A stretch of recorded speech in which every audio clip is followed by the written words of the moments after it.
We're continuing this insanity. Don't go away. All of your favorite programs are scrolling by. Yeah, I think the new one's loaded, right? We at Blippo Plus would like to take this opportunity to express our profound sympathies to the family of the 5 missing Bendonauts. The news of their disappearance into bent space has concerned us all, and we stand by their loved ones during this difficult time. We are watching the skies with you. Always, please stay tuned to Blippo Plus for breaking news. Okay. Yes, that's loaded. You're tuned in to Blippo Plus. This with a resonant tube that channels her consciousness particles directly into the cosmos. Only Jean-Paul Commodore could be so daring. I love these names. Oh God. I am here to help you understand our vocabulary. Okay. Today the word is bed. Oh, not. Yes, this is definitely something. To participate in an experimental space program. There are 5 Bendonauts who will be sent into the bending space through the space bending machine. You might say, I'm so glad I wasn't meant to be a Bendonaut. I have plans this weekend. How can you use this word? Give it a try. Hello, Okay. aliens. Do you even party? My bestie bounced into the bend and I haven't heard from her since. Dundrea, call me if you see this. Xanther's throwing a major rager at the bowl and I don't want to go alone. All right, back to business. This one comes from Freddie Forex from Altura. Thanks, Freddie. Hi, aliens. What do you eat on your planet? Are you into wet stuff like gels, paste, goos, or smudges? Oh, Freddie, stop. You're making me hungry. It might be a Debbie's night for me. A what? Okay, and then this one comes from our favorite psychopomp, Hermes Behave. Hermes says, I am sensing a powerful energy emanating from the space bend. Unknown beings wander its depths, bridging space, time, and sound in the cosmic harmonies of eternity. Oh my God, Hermes, yikes. Welcome to Cubis. On this episode, we answer the question, what are consciousness particles? What are they? We might not see them, but consciousness particles are all around us. Each particle is completely unique. They're just like us. Every Blippian emits a steady stream of consciousness particles throughout their life. As consciousness particles rise... It sounds like an infomercial for a cult. Thought to be dark matter is in fact a dense consciousness field. When any Blippian dies, our consciousness particles remain in the psychosphere indefinitely. For this reason, we don't concern ourselves much with permanence. Thanks to the pioneering consciousness researcher, Dr. Ned Telson, and his powerful Yasu protocol, everyday consciousness particles can be used to transmit information, communicate with the dead, and as a carrier medium for advanced... Wait a minute, I have one of those. I have a Playdate. That's why Blippo Plus... I have one of these things. Subspace Lunchbox.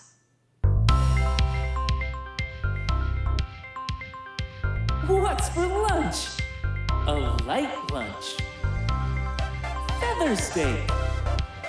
Aerogel boba. Lighter than air. What? Lunchbox watches you eat. Party salad.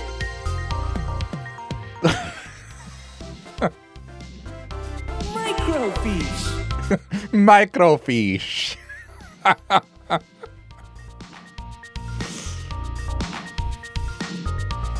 Yeah, I mean, it's all made up alien food.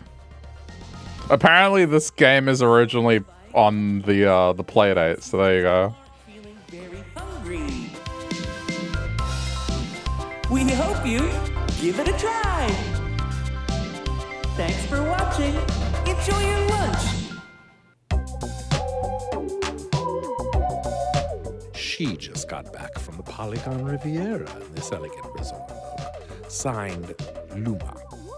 Resplendent in mutant primrose, screeching chroma silver, and a pop of electric fluoride on the lid. She was the talk of the beach discotheques, and her self-cooling liquid caftan wicks, wraps, wins, and wows. I'm impressed at just how accurate this is to the era. Pink, pink, and what pink? This rare pigment can only be produced. What the fuck? And the headpiece? Inspired by our 5 brave bender knots. Her felt dome is topped with a resonant tube that channels her consciousness particles directly into the cosmos. Only Jean-Paul Commodore could be so daring. Yeah. I mean, this is like the Rick and Morty episodes of multi-dimensional TV.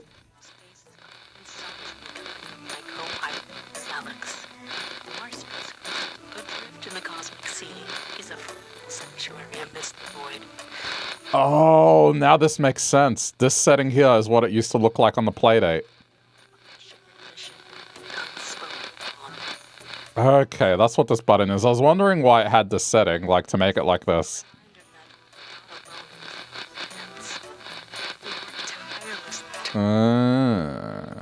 Okay. What channel is this? Ah, right, that's the joke. Adult static. Right. This is the adult channel. So this is smut.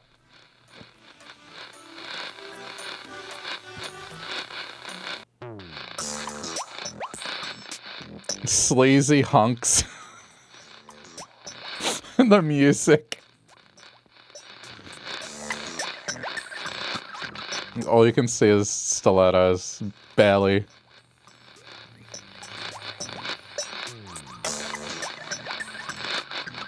Okay. I think we're good. Local access only.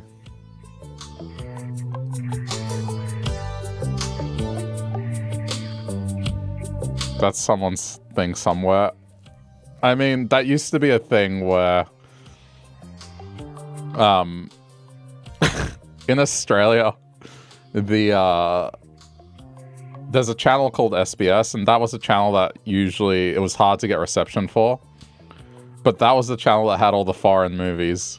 So if there was going to be nudity, it was going to be on that channel. And yeah, it was like that sometimes.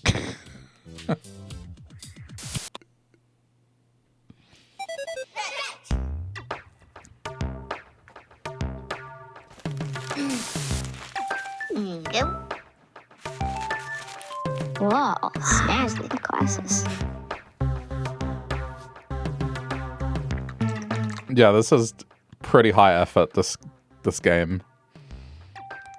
Yeah, one. But there's a whole narrative to it. They sent astronauts to try and communicate with us, the aliens.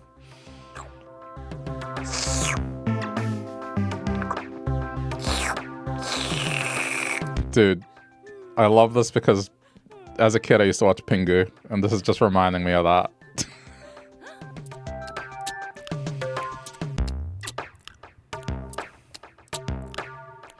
Meep, meep. It's party music non-stop. Bounce with us to Jump In It by the Sprawling Group. Oh my god.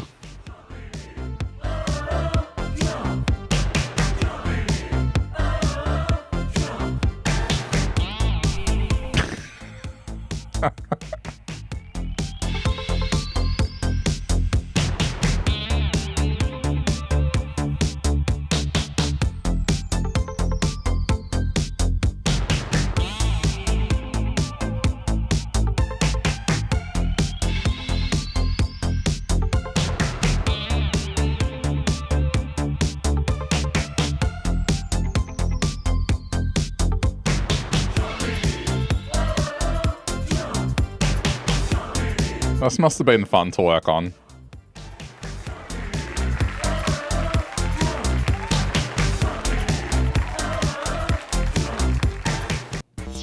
Welcome Welcome back to Tales from the Tube.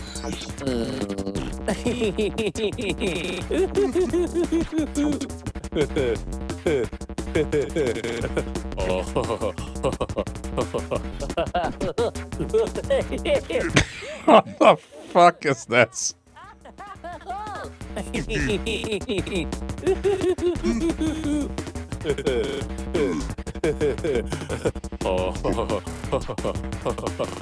Why was Blinker created? Was it to laugh alone in the screaming static for infinite cycles? Was Blinker created to entertain? Are you entertained? Blinker is not entertained. None of us are entertained. Sounds awfully Dutch. What, do Dutch shows just have a random head just laughing for 10 minutes straight? Blinker is the space between the channels, and the channel changes you. Oh, this is my favorite. The exercise routine.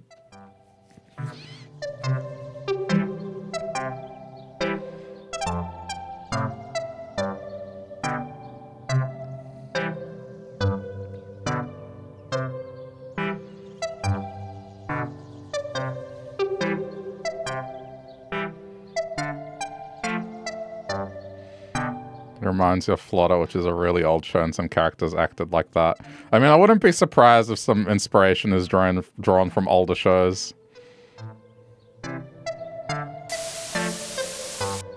Like, aerobics was something that was on at 6 a.m. here in Australia.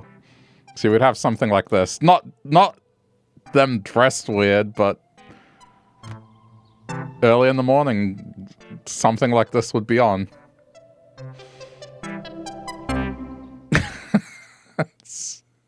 I bet that exercise actually works. And then this as well, this highly experimental stuff. Like, we had a show that was just new age music and then footage of a fish tank, and that was the entire show. It went for 3 hours.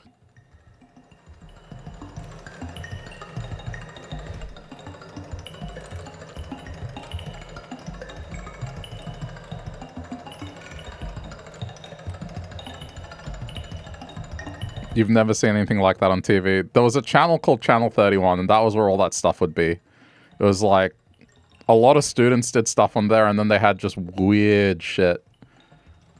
And the way that that channel would close for the day, Fish Tank TV. People, I guess, who couldn't sleep at night would just watch this at 2, 3 in the morning. Just ambience. Alright, we've looped. Tidy tips, on-screen hygiene, dirty signal. Can't fix it, I don't think. Or can I? Hang on. Oh, what if...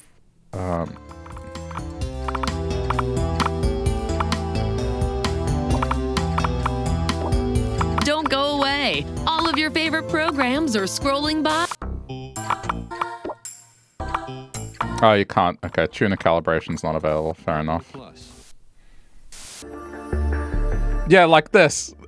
This was the fish tank shit. Except instead of a beach, it was a fish tank. This is exactly what it was.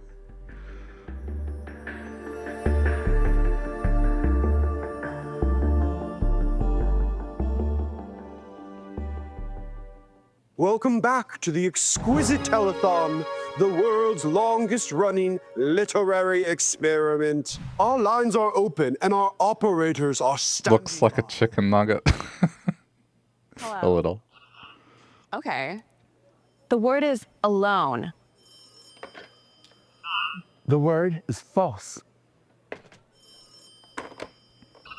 The word is petals. Let us eagerly embrace the abyss and tumble alone into false petals. Your heart calls out for comfort, doesn't it? The abyss revealed her cruel edge. How grateful I am for poetry's succor in this time of uncertainty. Be strong, my friends. The poem needs us. Until next time, I hear you. I think this one is the most Rick and Morty one.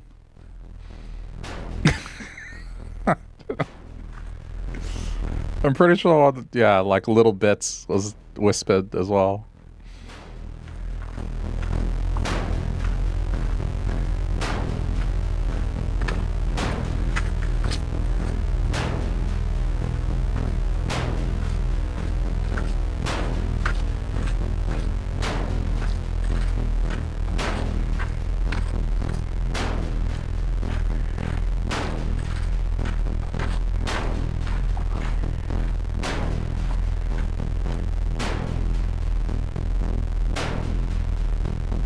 Farming simulator. Setting up a farm on this mountain.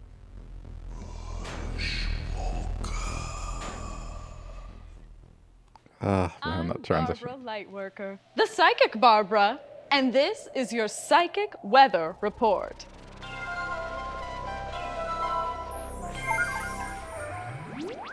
I'm sensing a major shift in the emotional climate. A planet-wide atmospheric river of sorrow and regret is forming, with a deep emotional system building near the space vending facility. As I'm sure you've heard, the Bendonauts have met unspeakable tragedy. I'm advising everyone to stay grounded and centered in their own emotions. Now is the time to feel. Get comfortable and let Cube guide you through the feelings. The only way out is through. See you on the other side. May this reading be a ray of light in a cloudy mind. As always, stay attuned.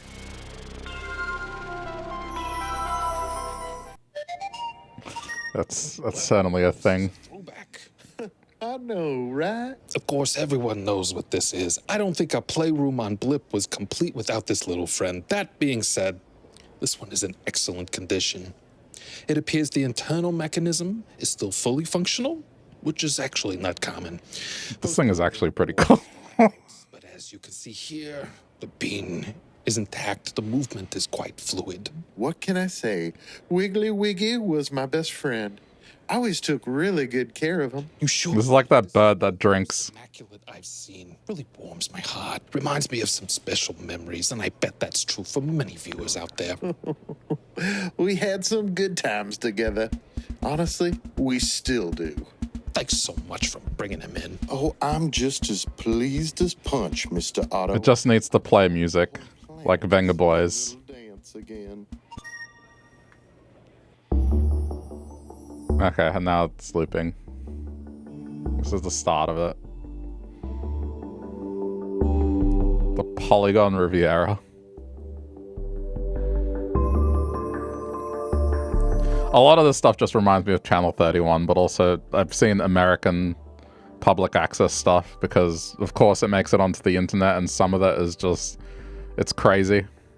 So it's all that era of things.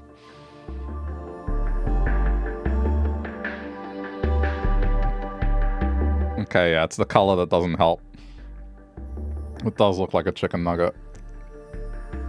Okay, next. Welcome to FemtoFact. Oh yeah, I mean, this is a lot of reading. This is kind of crazy.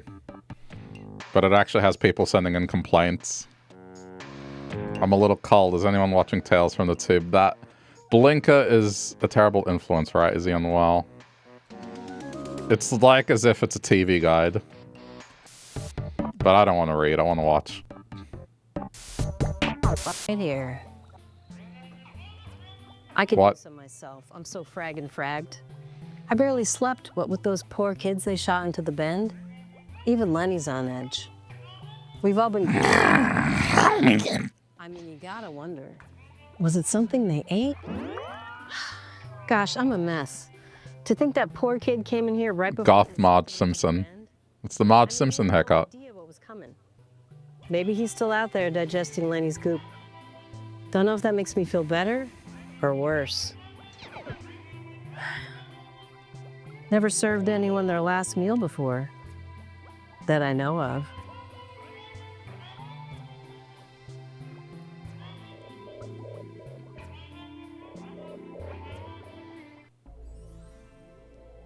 Every home has its mysteries. Is that a loose shingle? Or a gargoyle grasping the eaves? What exactly is that smell?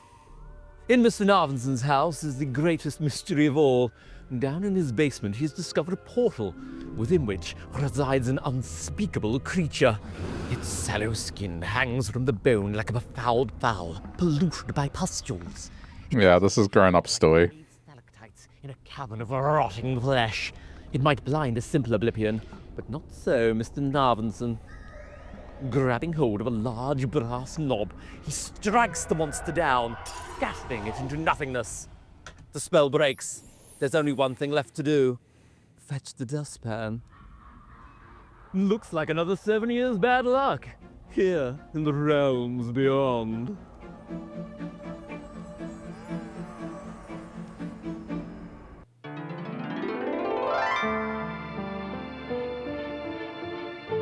This one's also very good. I don't know why her line deliveries just sound so sensual sometimes. Am I going to be all right, Doctor? Certainly. This is a routine procedure.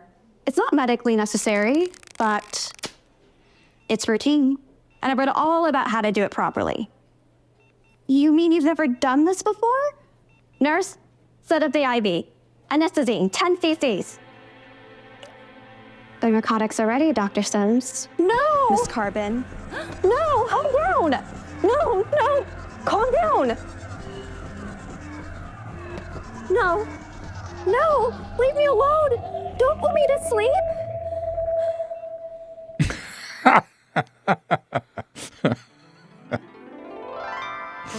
This would have been so hard to do without laughing. Omnipop the old scene, you washed up, broken-boned and broken-hearted, on the riverbanks beneath the treacherous falls of Dango. What's that? It sounds like a plasma storm. Brunk the barbarian. You'll have to take this one as your companion. It's too weak. Brunk is willing. And the plasma round begins now. Go! How many actors make up the cast of the medical soap opera Clone Trois? Trick question, 1. Correct. What color are the so-called aura lights of the planetary pole? Nurple. Correct. What is this? First cousins with Barbara Lightworker, the psychic Barbara. Hermes behave. Hermes behave. I'll allow it. How many discrete islands are there in the OLED archipelago? 7. 42, and that's time. Brunk the barbarian with 3 correct. It's Dungeons and Dragons, but then a quiz show on top of it. To the realm of the Quizzers. Boing, boing, blip. It's me, Naomi, bouncing in with your rubber report. A cheating scandal is rocking the set of the game show Quizzards. Allegations that contestant Coco Tribble was given the answers to her plasma round questions ahead of time by producers have fans feeling let down. The evidence? Coco was spotted jotting in a notebook full of clues in her dressing room. She claims she was just writing a poem. In light of a theory among Femtifax users that the space anomaly known as the Bend is a planet-wide hallucination and a hoax, Dr. Zeph Boing is hosting an open dialogue at GAC City Central Observatory. Come see the phenomenon for yourself, ignoring the real elephant in the room, her physics-defying hairdo. And while we're talking theories, I'm not on Femtifax all day, but I think it's pretty convenient that the space bend would appear just when Blippo Plus hits a ratings slump. I'm just saying, it makes good TV. Oh my god.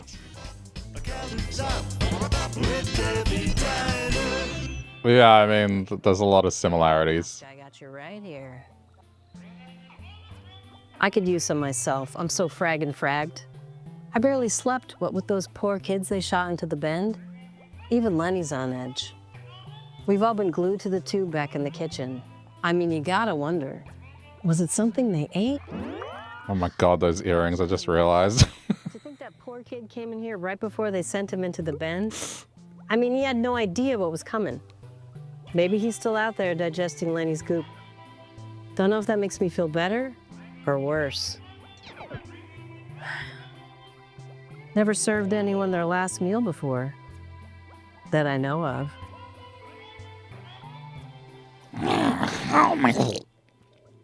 Alright, next. No reason. You're watching MSTV in Subspace Welcome to Channel 13's Movie Maniacs. Amy Von Stash stars as Priscilla Miller, the Driller Killer, in The Fighting Trillions, Drill Bit Damnation. If you want the job done right, you're gonna need some power tools. Plagued by nightmares of her sister Trisha's death, What the fuck? fighting trillions to even the score with the freaks who wound her up. See the bad guys Oh my god. in The Fighting Trillions, Drill Bit Damnation.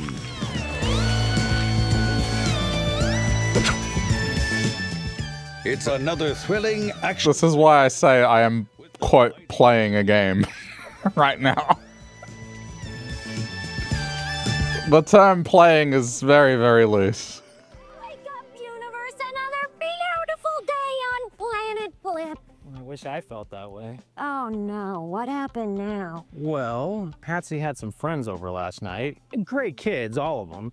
But let's just say they kept it going on until the break of dawn. I bet you tried to embarrass her, didn't you? Poor Patsy. I did do a little dancing. You know I'm a hot stepper. No, I wasn't too bad. I went to bed. But those Star Sawyer frequencies really have a way of... These two remind me of someone, but I don't know who. There was definitely a TV show that was similar to this. Could not wake up. I think I actually fell asleep at one point. Woke up, and I was this close to driving off the cliff. Oh, wow. Yeah, swerved at the last minute. Good thing that didn't happen. This could have all been yours. Oh, Brent. Oh, hey. Are we on already? This one hurts the most because this is like 90s teen shit. I'm not in the mood. Come back next time. We're not feeling it. No, come on, guys. We should rally. Birdie, how are we supposed to put on a show when those Bendernuts are floating out there in space? Dead. Frozen. Like flesh popsicles. Ew, gross. What do you guys think really happened to them? Could have been us. Yeah, well, they never asked us. But they could have. We don't know they're dead. Maybe they're just on the other side of the bend waiting for us to join them. You're so naive, Bert. Yeah, Birdie, the aliens definitely ate them. Yum, yum, yum. Bendernut popsicles. Sweet and crunchy.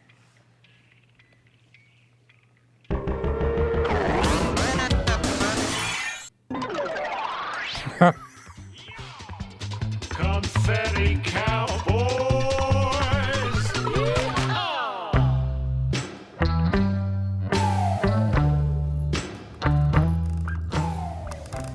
Dang. Didn't realize I had an audience. What? A watch socket never rockets? Well, I do know my way around a wrench. You sure do. What you got there? A hexagauge? Yeah. Dang, that's a good one. Really helps you get in there. Can't beat it for its torque. Mm-hmm. What? For something with a titanium nut? What? If it were me, and you know, it's not. But I'd probably go for something with a little more heft to it. Something adjustable with a ratchet. Just give it here. There you go. It's really top of the line. I never skimp on tools. Takes one to know one. Oh, greetings, thinkers. Welcome to Brain Drain, where we I don't know what to say. long enough to chat with Philippines past. My guest today. I'm listening, but then everything they're saying is just utter nonsense. Guys. Well, your body sure did, but your consciousness particles are still with us. Consciousness particles? Let me think real quick how I can explain this. Upon the demise of your corporeal being, your elemental ether diffused into the celestial firmament. And then I drew your vital emanations into this vessel for the purpose of divinatory discourse. How's that track? Then my elixir of life worked. What'd you put in that cocktail anyway? Arsenic, liquid magma from Mount Magnavox, and the spores from an extremely rare and toxic... Arsenic? No reason. You're watching Okay, I looped. shake a leg.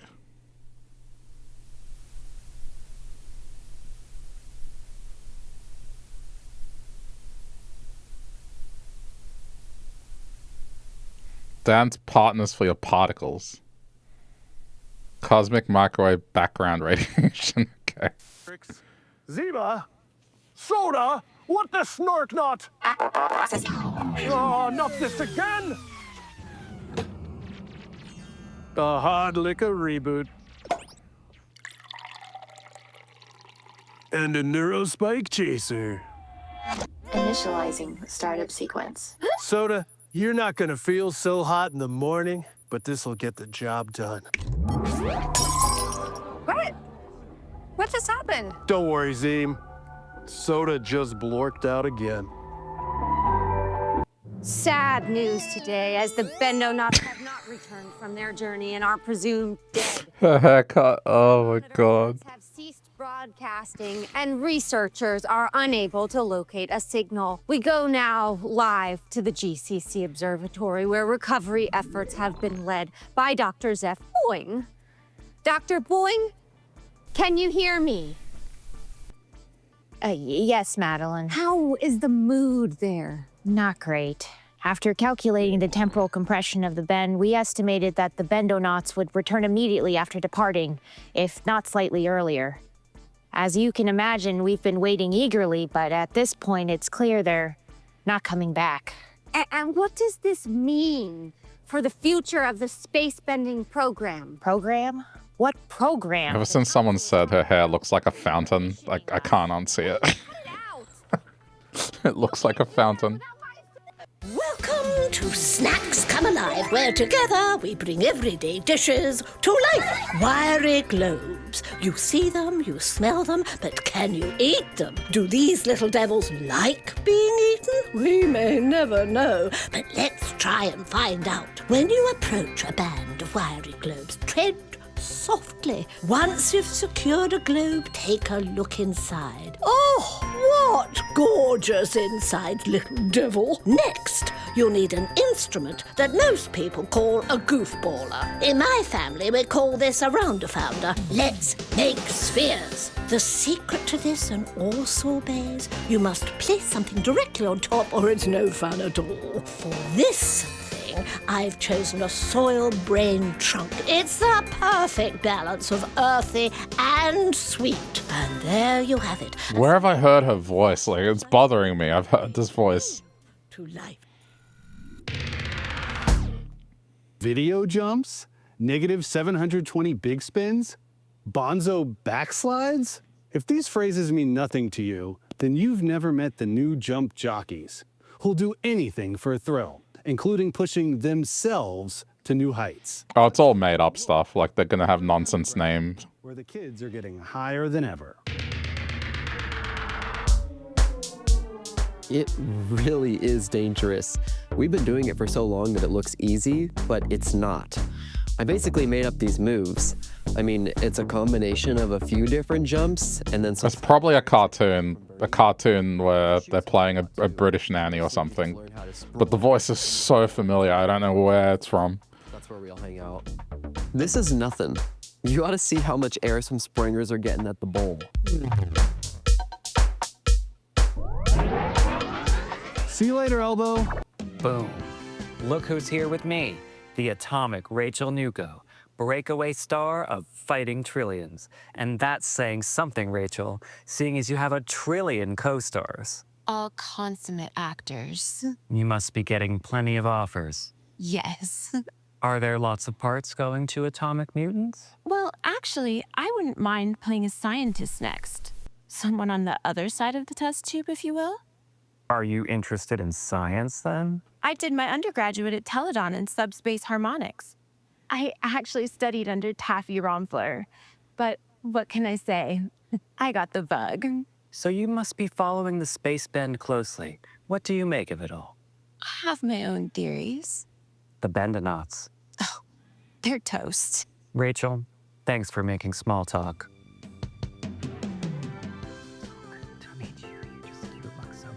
Person. I love all your movie. 'Tis, 'Theory and Nectar. Enjoyed, my friend. 'Tis Enjoyed, my friend. So Two Zorian sours. I make them real sour. Those glowy hands at the far table are giving me lip. Zima, you sure can dish it out, but you can't take it. Don't start with me, Werf. I'll show you something sour. Coming right up. These ought to pucker those jerks up. So it's mixing Star Trek with Cheers, I guess. Oh, not this again! A hard liquor reboot. And a neurospike chaser. Initializing startup sequence. Soda, you're not gonna feel so hot in the morning, but this'll get the job done. What? Okay, we've looped now. Don't worry, Zim. Soda just blorked out again. What could be so daring? Okay, that's it. We've seen everything.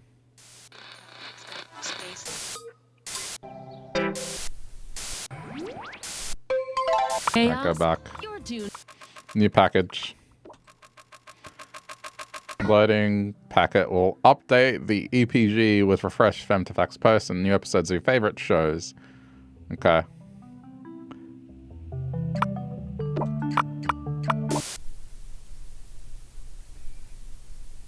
It's pretty authentic to the experience.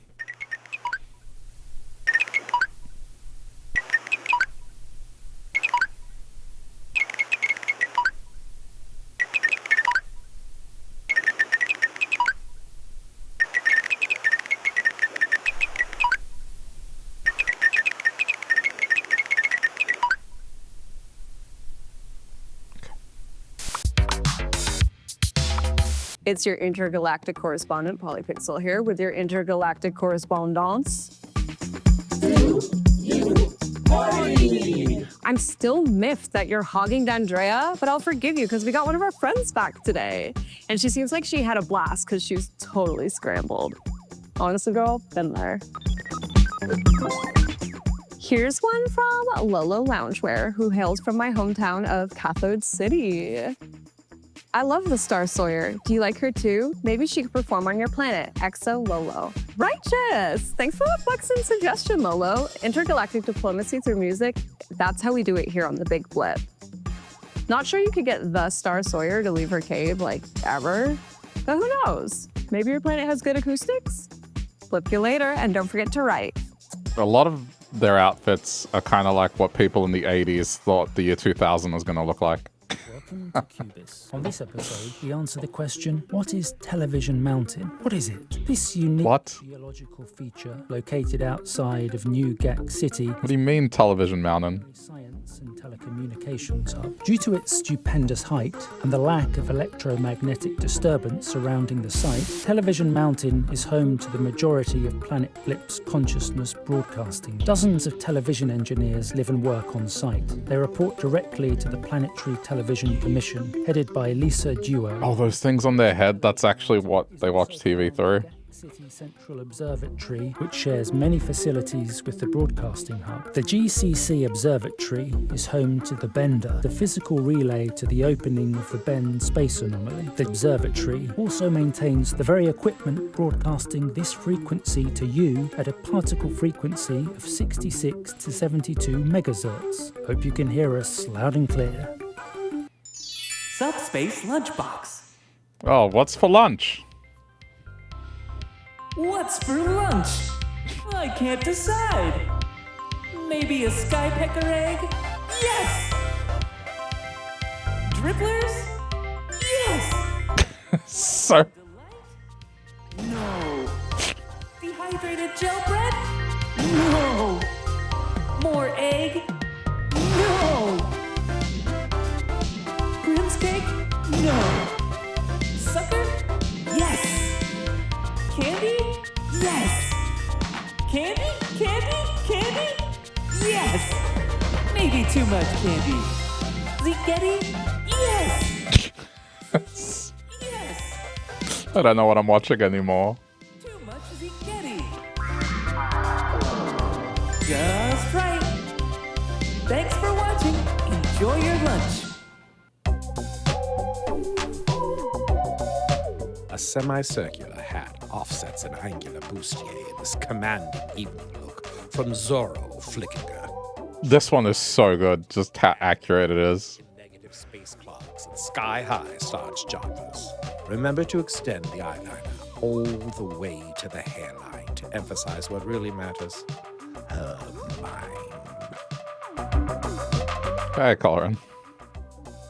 No need to get bent when she's got this look fresh from the Cachet de Photon's Gack City Fashion Week debut. That's signature. It's just scribbles. Riotous swirl of cheeky mystery. This is an ensemble spelled M-I-K-E-Z-E-R-O. It's Watching videos? No, it's a game. most beguiling public figure, and anyone brave enough to pull it off. Hello, aliens. I am here with the dictionary. I am here to help you understand our vocabulary. Today's word is nerd.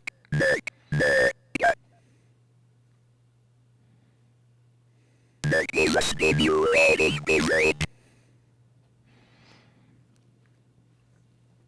Made from the roasted seeds of the nut plant. It can be enjoyed hot or cold. You might say, I'm dead without my nut. Or, neither nut is a window 2 weeks or my taste. Do you have a dessert like this on your planet? Hello, my alien friends. Do you party? It's your intergalactic correspondent, Polypixel here. All right, now that it's looping, the premise of the game is like, it's a fictional thing. But I'll forgive you because we got one of our friends back That today. imagine that episode of Rick and Morty where they're watching intergalactic TV. So the plot is we've picked up intergalactic TV signals and we're watching, and then these aliens are sending TV shows to us, but also they're trying to send people to us to make contact. Suggestion, Lolo. So every now and then you get like a packet of TV shows. You just have to watch them all. And all of it is kind of, it's filmed really accurately to the era of like the 90s and 2000s. But it's all made up. It's fake food, fake people, fake fashion, fake TV. Like they say a whole bunch of stuff and it's relatable, but it makes no sense. You'll see. Descramble cathode confessions and see what you're missing with one easy blip.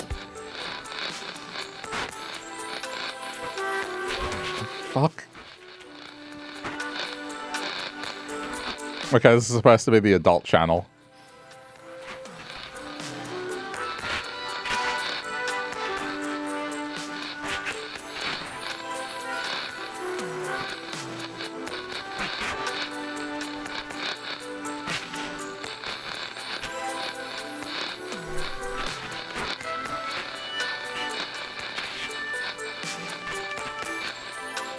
If you're still seeing a scrambled signal after placing your order, please contact your PD provider.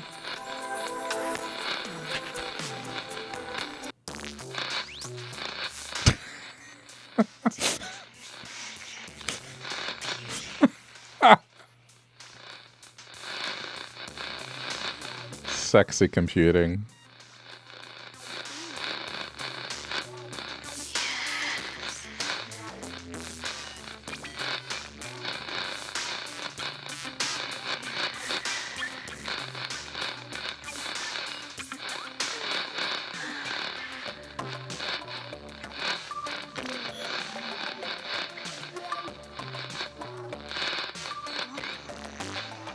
Oh, there's the little console. I have that thing.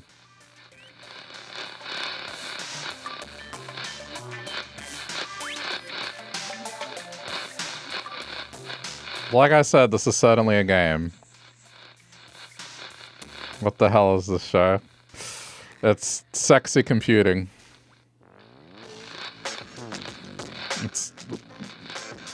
You know, like, the male plug going into the female socket. That's... Yeah. Blippo Plus is broadcast from Television Mountain outside of New Gack City with a particle frequency of 66 to 72 megahertz with an effective visual radiated power of 45,201 zots and an effective aural radiated consciousness power of 21,332 zots. Additional experimental translators serve subspace. Portions of our telecast are pre-recorded on videotape and aired on a subspace loop. As always, Blippo Plus and its parent company, Akistix Entertainment. Yeah, I mean, that's supposed to be the smart channel. Concerning the operations of this television system. Remember, you see better television on Blippo Plus. Okay, this is just aux access. I bet this workout actually works. Like, you could do this on repeat. If you did this for half an hour, these motions, it would give you a workout.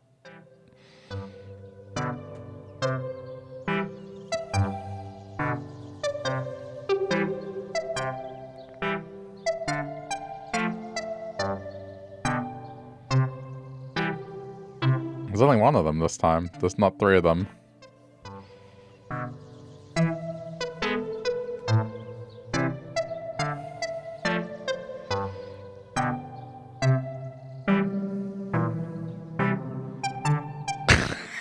That part there.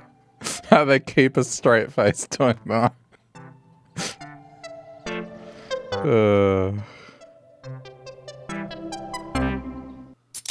Yeah, if you did all of that for half an hour, that would make you tired, for sure. I bet that entire routine would actually work.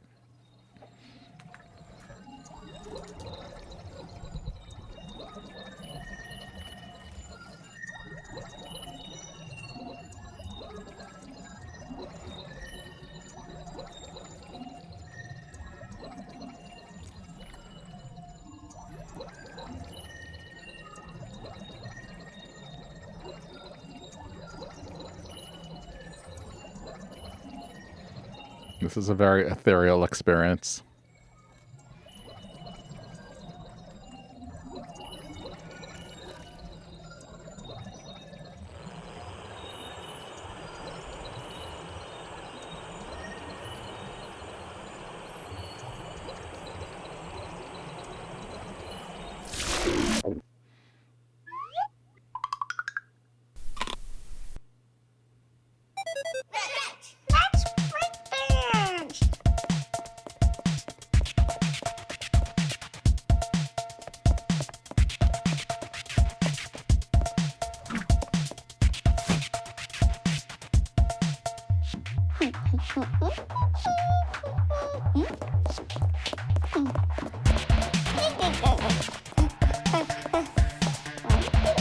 This also reminds me of soap opera.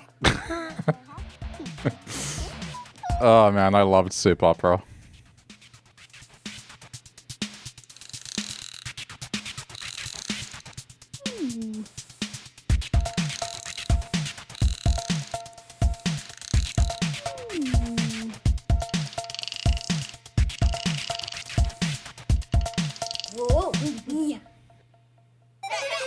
It's party music non-stop. Here's Ando, Vert, and the Fonts with their touching tribute, Dear Bendonauts.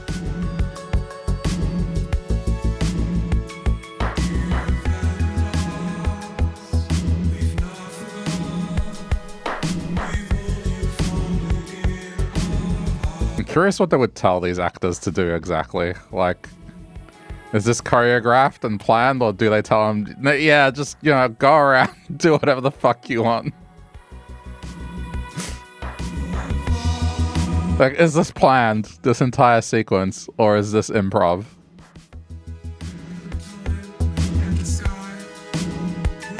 I wouldn't be surprised if a lot of this was improv.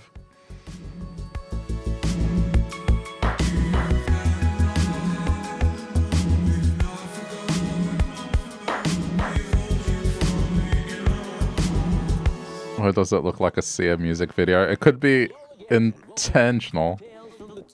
Oh god, this shit again. since your last visit. Your Blinker existed in particle time. What's that I hear you cry? Let me explain. Particle time is tens of thousands of times more accelerated than your time, and that's all the explanation you're getting. Blinker is beginning to feel funny. And I'm not talking funny ha-ha. Oh no, I'm talking funny, weird, and sad, not nice. Where's the feelings wheel? Blinker is beginning to feel that they are not really alive. Is Blinker real? Is Blinker dead? Blinker has been watching a lot of television, and it seems like other beings in the television aren't actually in the television. Blinker is the space between the channels. It's a lonely space. The channel only changes you. Blinker never changes. This would give you existential dread if you watched this at like 3 in the morning. Just that. If it was for real. Okay, but we've seen this. Next. Okay, wonky signal. Planet. Along these lifelines, I'm seeing a front that will unleash new optimism. We've all suffered a loss in our lives. But have you ever been through loss that was not loss, but a temporary misplacement? I don't mean forgetting your PD on a tube seat, more like a reverse breakup. Let the light in, and do not be afraid to seek relief. May this reading be a ray of light in a cloudy mind. As always, stay attuned. It's just a glass box. It's just a glass box. Ooh la la. Where did she come from? Well, it's quite a story. This actually belonged to my great-great-great-great-great-great-great-grand-aunt, Faith Pate. She was a very well-known dancer in Tinkletown during the early age of microwave cinema. What is this? As you can imagine, was an interesting time. Oh, I bet. One of the most colorful moments in Blippian history, so I'm assuming this was her stage mask. Yes, and it has been for all the aunts in my family. And that looks kind of cool. About the eyes. Absolutely. You can't look away. Of course, this mask was unique, as each mask was. This was your aunt's second face, which protected her original face from becoming too recognizable. She must have been quite a dancer. Oh, yes. It's all made up. It's not real. Microwave cinema. It's not a thing. It's not real. It sounds real, but it's not.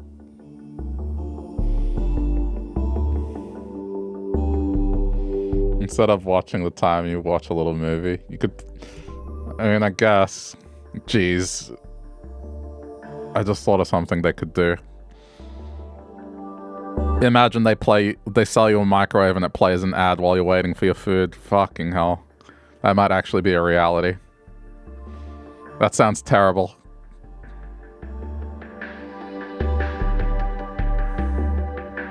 I mean, you buy TVs nowadays and the damn menus show you ads. Like, that's why I got just an Apple TV, because it doesn't have that shit.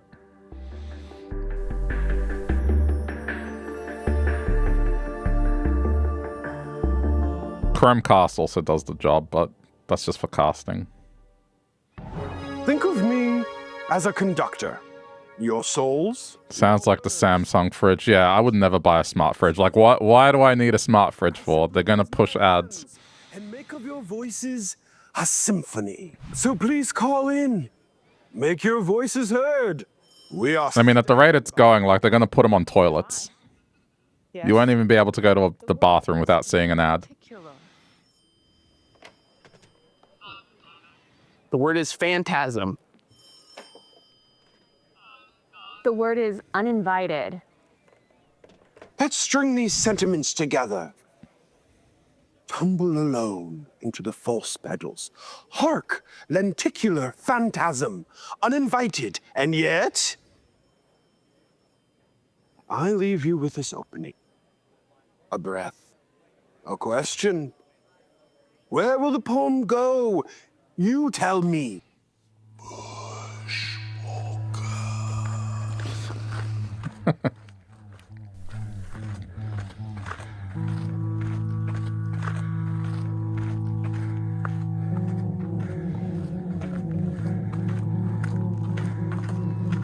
little microphone on the seat instead of nature sounds. You hear advertisements. Or worse, they do like a subscription service toilet.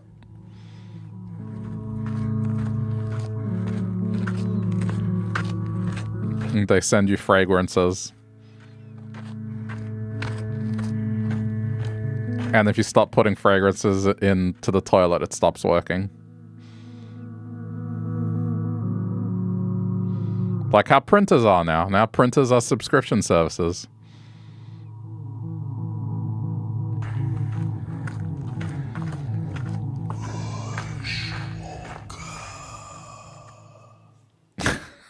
I'm Barbara Lightworker, the psychic Barbara, and this is your psychic weather report.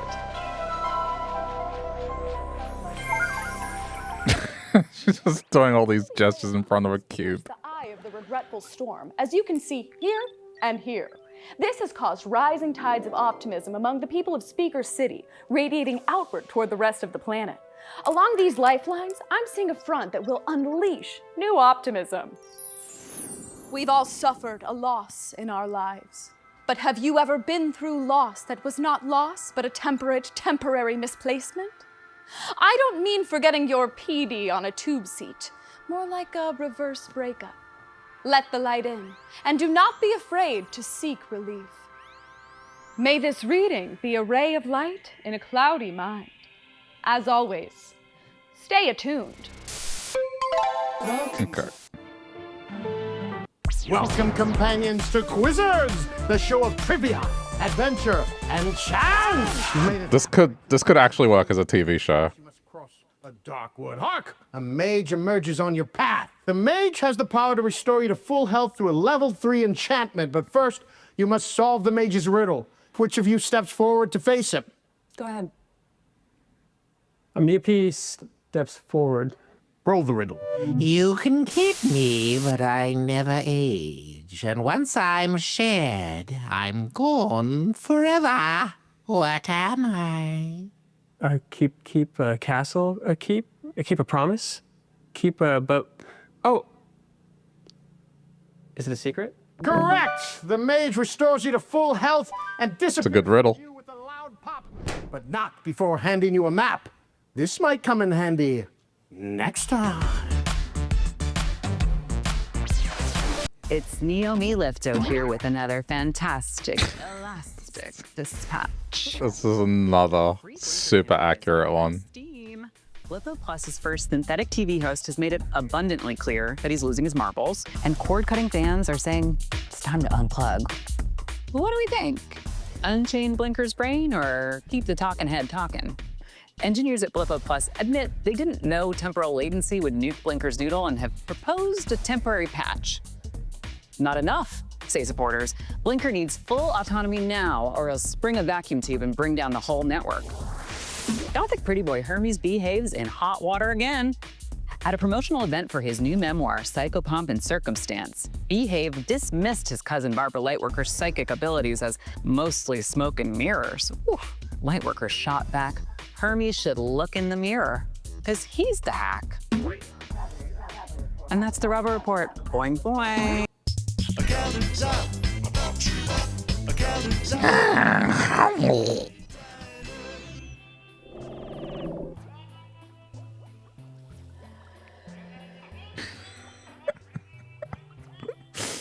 Oh, hi, hon.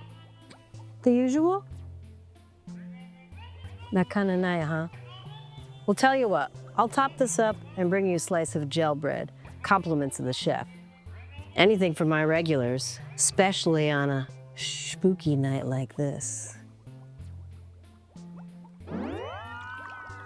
Ugh, sorry. I guess I'm just distracted. Let me clean that up. That business up at the observatory has me all shaky. Not sure I believe it myself.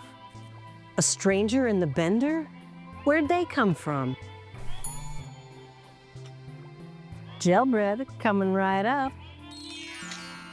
Oh my god, that looks horrible. Imagine, if you will, a menagerie, where meows, howls, and squeaks parlay, and where, for the mice at least, Dr. Mallory Magenta's mazes are mere cakewalks. For in the name of science, Dr. Magenta molds animals' minds. At first, an earthworm solves an equation. A prawn makes a pawn sacrifice. But before too long, a group of gerbils requisitions the break room for their physics conference. And is that the spaniel Daniel who no longer needs the manual? Dr. Magenta's experiments reach their conclusion. At the suggestion of a particularly persuasive Shih Tzu, she finds the flavor of kibble to be unexpectedly I'm sorry. This is word salad at a certain point. Like, it is she who is... I'm paying attention, and then at a certain point, I'm like, what am I listening to?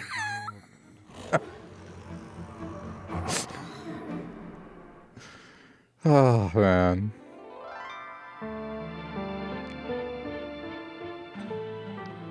Married? They barely know each other. And if I can't have Dr. Ditto, then no one can.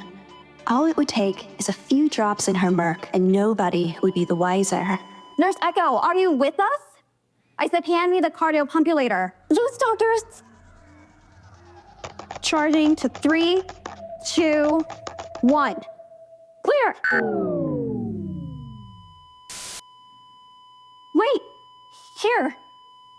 It's not plugged in?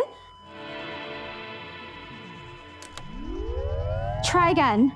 Charging to 360. 3, 2, 1. Clear. She's okay. Here's Gemini. You saved her. These line deliveries. Welcome. Oh, man. All right. Teens on TV. We're taking over. We're multiplying. Who let us be on TV? Speaking of teens on TV, did you see Elbow Ivers on the news? Elbow was in my Sonic Ceramics class last year. He's so talented. I can't believe he snuck into the observatory, though. Who does that? He's so brave. Maybe. You're way missing the point here. Elbow found an alien, that's why he's on the news. It wasn't an alien. It was a Blipian. It was? Yeah, one of the missing Bentonauts. Nuh-uh, not even. It was someone else. Wow. Who? Beats me, but my sister's friend is friends with Elbow, and she promised me she'd ask him about it. She is? Has he been to your house? Yeah, once for a play rehearsal thing. He's so mathematical. Oh, something just clicked as well. I'll say it in a sec. Confetti Cowboys!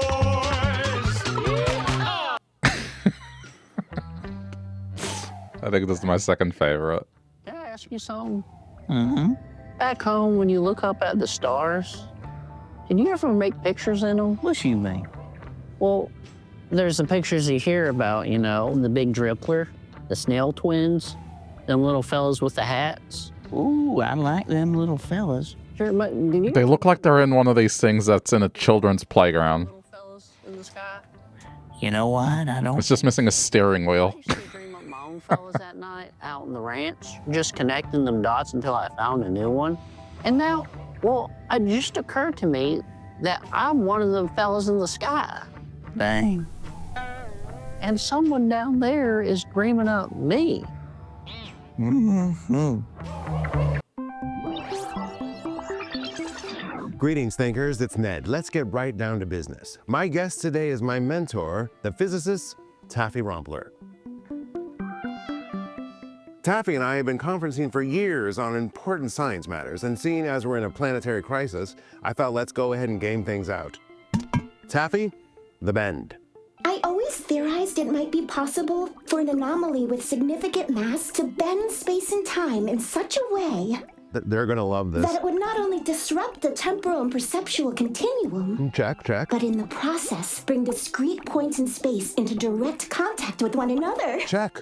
Theory verified, Taff. Oh, wish I could see it in person. Question is, where it comes from. and what kind of aliens put it there? Wait, what? And what they're trying to tell us. Oh, you really are a TV scientist. I'll take that as a compliment. You're watching MSTV in Subspace. Welcome to Channel... Oh, I can't wait. Movie Maniacs. This one's usually good too. Gak City's sexiest secret agent turns up the heat when she uncovers Edge Technology's plans to poison the planet with evil electrons broadcasting from the Splatterdome. It's the Fighting Trillions in Cathode Criminal. The name's Connie Cassette. You need me to rewind that for you? Anna Zeebel stuns as the unbreakable Connie Cassette. Foxy Cleopatra. Any scum who tries to destroy the planet she loves. Man, I haven't seen Austin Powers in a long time. It's another thrilling, action-packed adventure with the Fighting Trillions. Wake up, universe! Well, I'd love to, Nina, but, Bryn, no! I'm just a little sleepy. What can I say? See what I have to put up with, folks? Hey, I'll perk up in a little bit. Tell me, what's on our agenda today? Well, there's this mystery Bindonaut thing. Mystery is right. It doesn't seem like anyone knows what's going on with that. I've heard a few different things, but this is the trouble. Everybody seems so anxious to say something that they don't get their facts straight first. Right. Is it one of the 5 missing Bendonauts? I heard it could be. I mean, it has to be, right? Oh, God, I hope so. For the sake of those poor families, I really feel for them. But you know what? I heard something completely different, so maybe I'll just bite my tongue until we know something real. That'd be a first.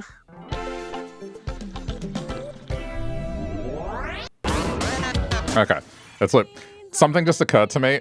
If this came out on the Playdate, so the Playdate is like a little handheld thing that a bunch of indie devs can make games on, but the main selling point of that thing was they would you'd effectively like wake up and there'd be like a little light and it meant that it downloaded a new game, and so they would periodically release games in chapters, so it's kind of like an event thing.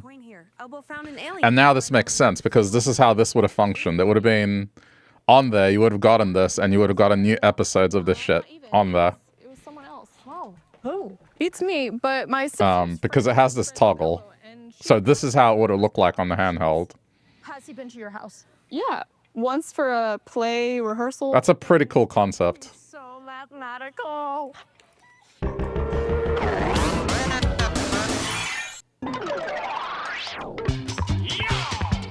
Confetti cowboy. Okay.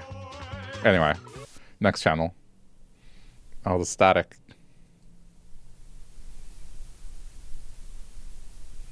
I'm gonna say follow the light trails. Alright, this is just the static channel. You could have this as a wallpaper if you want. So this is the ZT-XXX. It scrambles the Zest signal right at the source. We don't really know how it works, but as long as this thing's plugged in, the channel basically runs itself.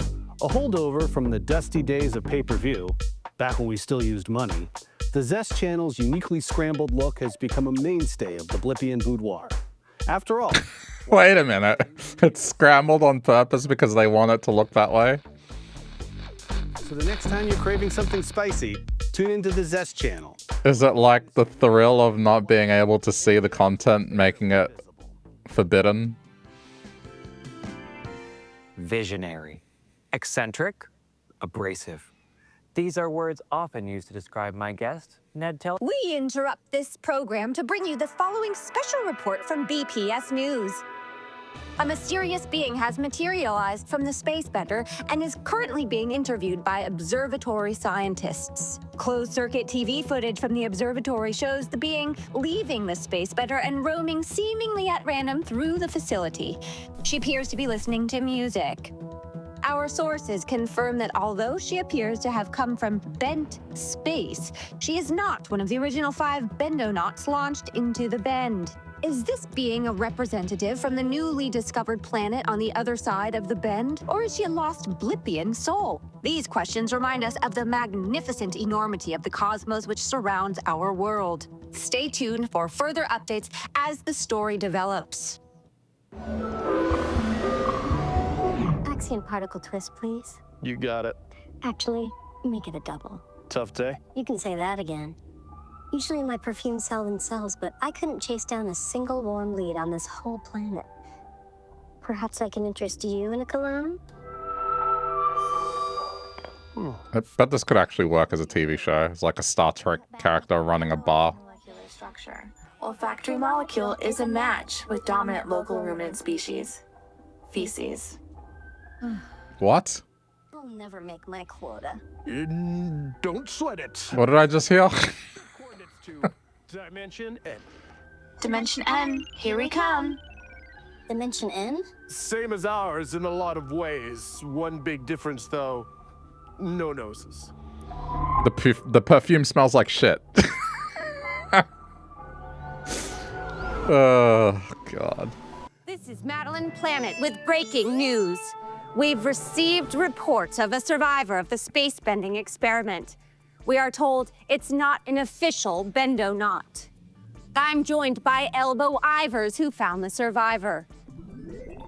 First of all, Elbow, how did you access the facility? There was nobody around, so I just sort of came through a window. And upon entering, you found that you were not, in fact, alone? Oh, I was just doing my art, and this weirdo appeared out of nowhere. I mean, really nowhere. There was nowhere there, and then she was there. Is it possible she sustained injuries during her journey? I kept asking, hey, where'd you come from? Are you okay? But she just kept dancing around. Dancing? Like she was dancing between the songs. And did she tell you her name? I asked. She just said Mike Zero.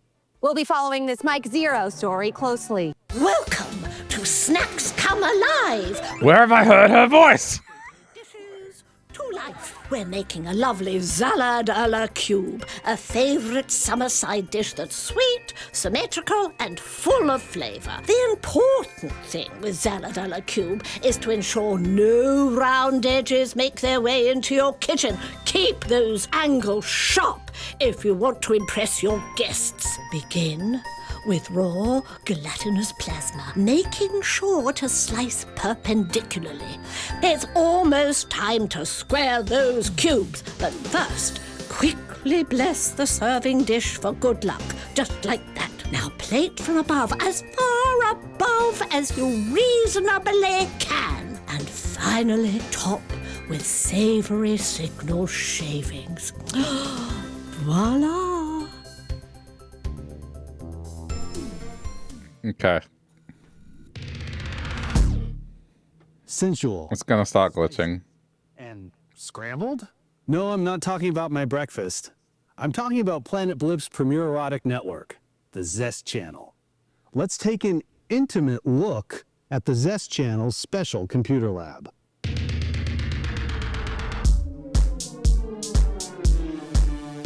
So this is the ZT-XXX. It scrambles the Zest signal right at the source. We don't really know how it works, but as long as this thing's plugged in... Okay, I found the voice actress. Now I'm gonna look up her credits. Dusty days of pay-per-view, back when we still used money, the Zest Channel's uniquely scrambled look has become a mainstay of the Blippian boudoir. After all, why see everything when you can just see something? So the next time you're craving something spicy, tune into the Zest Channel, who are keeping this unique programming alive and just barely visible. She's in a lot of stuff. She's in Phineas and Ferb. That's where I've heard it. God damn it. But she's in a lot of cartoons. She's in... Oh my god, she was in Austin Powers as well. She was in Austin Powers! From the space bender. She was in Nemo as well. Finding Nemo. Closed-circuit TV footage from the observatory shows the being leaving the space bender and roaming seemingly at random through the facility. She appears to be listening to... It was going to bother me. I'm pretty sure... Blue Streak, that movie. She is not one of the original 5 bendo-knots launched. What was she in Nemo? I don't know. Let's see. Planet on the other side of the bend, or is she a lost Blippian soul? These questions remind us of the magnificent enormity of the cosmos which surrounds our world. Stay tuned. They have to fix the signal, so don't worry. The story develops. Axiom particle twist, please. You got it. Actually, make it a double. Tough day. You can say that again. I'm sure my perfume selling sells, but I couldn't chase down a single. She just did like a bunch of random voices. Apparently there's green fish with blue spots on it. Any, like, old lady British accent. Basically, she does that voice over and over again. She was in Treasure Planet. Just any time you come across that kind of voice, it's her. I couldn't put my finger on it. That's because I've heard it so many times. Like, you look at her credits. She's been in a lot of animated movies.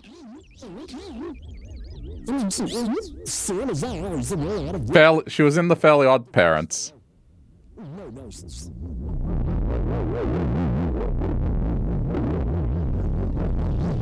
Any kind of nanny sort of voice, it's her. We've received reports of the survival of the space bender experiment. We are told it's not an official bender meat. And joined by Elbow. It's just one of those voices, man. Like, I've heard it so many times. Go look at her IMDb profile and you'll see. The actress's name is Jane Carr with 2 R's. I need to calibrate the tuner. But it was bothering me. Like, it was so crystal clear. Like, I've heard that voice and I've heard it so many times, but I couldn't put my finger on it. She was in How I Met Your Mother as well. Okay. Alright, let me fix this.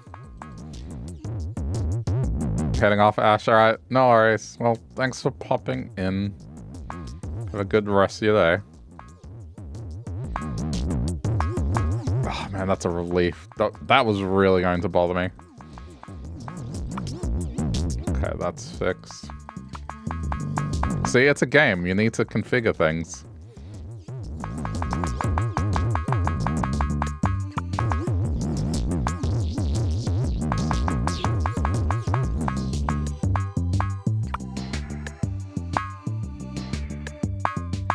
The TV is wonked.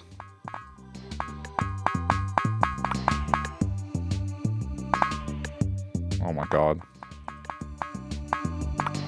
Okay, now.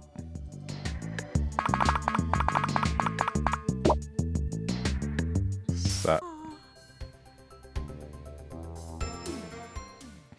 Yeah. Okay, next. What is Television Mountain? What is it? This unique geological feature located outside of New Gak City is Planet Blip's primary science and telecommunications hub. Due to its stupendous height and the lack of electromagnetic disturbance surrounding the site, Television Mountain is home to the majority of Planet Blip's consciousness broadcasting. Dozens of television engineers live and work on site. They report I think we've seen this one. Yeah, I think this is it. We've seen it.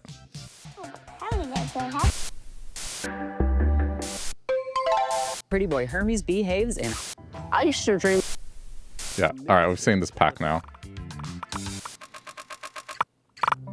Honoring our heroes. It is with profound sadness that we recognize the ultimate sacrifice made by the 5 missing Bender Knots, now presumed dead. Their bravery and dedication to advancing Blippian knowledge through exploration and discovery was immeasurable, and they have inspired countless individuals with their passion and courage. We hope all Blippians will take the time to honor these brave explorers and the sacrifices they have made in the name of fostering an intergalactic community. Mourning with you, Lisa Duo. There's actually a lot of this.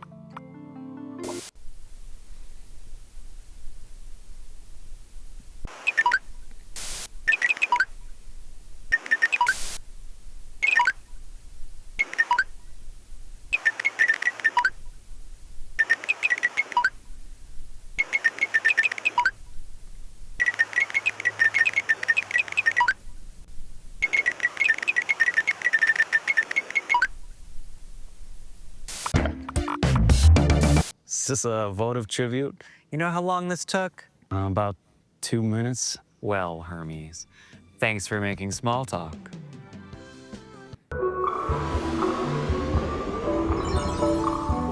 Oh my god.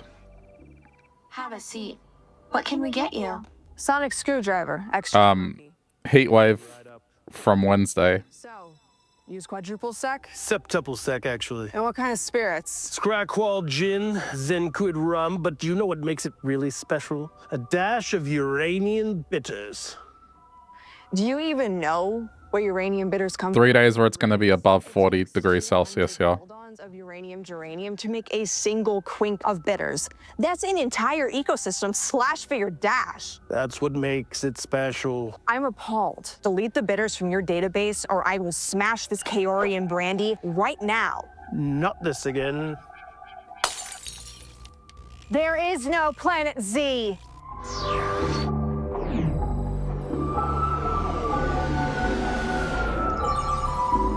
I'm joined today by the person calling herself Mike Zero, the first Blippian to travel into the space bend and return home safely. Michael, welcome. We never left. Tell us, how is it that you found yourself entering the bender? Nose-wise. The channel opened, the walls fell. Pardon? Hands shook. She went within and we came outside the out. Only it tasted slower for you. Do you mean to say that you What? entered and exited the bender simultaneously? Inside the time. And what did you encounter there? The rain flipped, inverted out from in. Now we're all tuned into it. And what is it? Can't tell what Stum thinks it said. She's equipped, but it's too quick. The rain, the ants, the bugs, the bits. The bits? The static, the smell, the bits. I see. Well, Michael, thank you very much for joining us. Welcome to Snacks Come Alive, where together we bring everyday dishes to life. We're making a dish that should be familiar to all Blippians. Particle mash, gooey, shapeless and dusty. God, I should have known it was... Your grandmother used to make. Begin by setting a mold of plain particle mush and black cocona berries. Make sure the mold does not fully set. You're going to want this mush properly mushed. This is one of these iconic voices that's like, yeah, it's so... You would know it if you heard it. Nobody said this would be easy. Plop. Use pinchers to delicately disarticulate the cocona berries and arrange them artfully in the mush. Now, it's time for the dusts. Begin with a hearty dusting of static sugar. Continue seasoning to your liking with bramble dust, moon currants, and even more static sugar. It's just like childhood. God, this looks horrible. This looks like a jellyfish. It's the nicest slice of Tinkletown, where you'll find all the right people. But right across the street, there's another place, and it's also filled with all the right people. Let's take a look at Debbie's Diner, a slice of home in the heart of the city.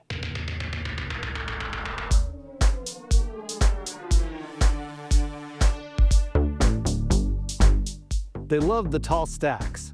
They love the dream cake. And they very much love the very good Very Pie. But most of all, they love Debbie, who's been behind the counter here as long as there's been a counter to stand behind. I was the first waitress here. Started when I was just a kid, and gosh, I was probably terrible at it. But now this place is home. I've got regulars who come in 2-3 times a day. I know what they want, and I get it to them before they even sit down. And yeah, sure, I know all of Lenny's secret recipes, but I'll never tell you, Harry. I predict you will be spellbound by my guest, the psychopomp, warlock, and all-around deacon of darkness, Hermes Behave. Too kind. Doing a Joker or like a Null Fielding thing. Yes, my mother was a medium, my father was in pharmaceuticals, and my cousin Barbara has a wonderful gift too. Barbara Lightworker. The psychic Barbara, yes. Of course, we can trace the Behave family line back to Pencelatus. The alchemist. Didn't he poison himself? Well, immortality elixirs are notoriously tricky. He almost nailed it. Well, you've certainly nailed immortality. Look at your skin. You look fantastic. What's your secret? I just avoid the suns. How do you like my lipstick, by the way? Is this a vote of tribute? You know how long this took? About 2 minutes. Well, Hermes, thanks for making small talk. All right. The smut channel. Oh, man.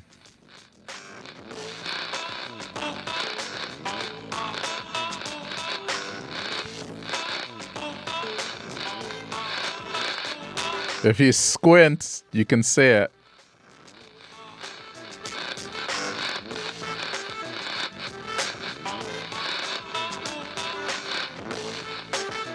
Someone's wearing a hat.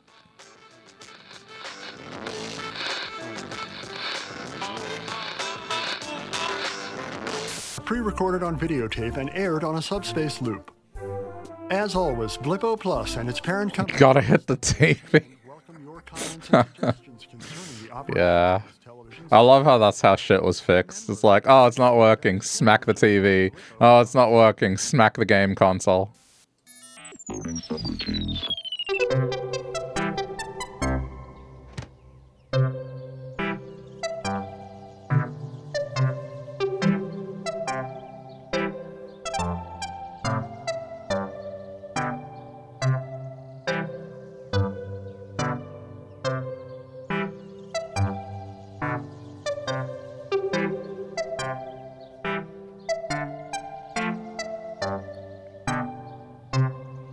I want to see someone try this exercise routine for like a month and see how they go. If you were to do these motions for half an hour every day for a month, what result would you get?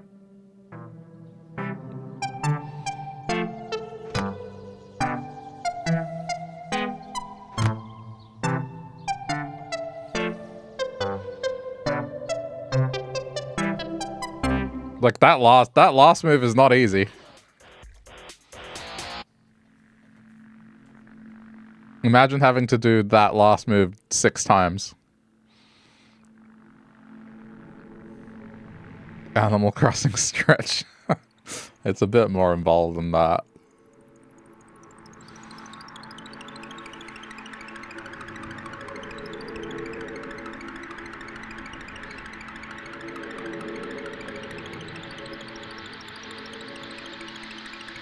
This is very surreal.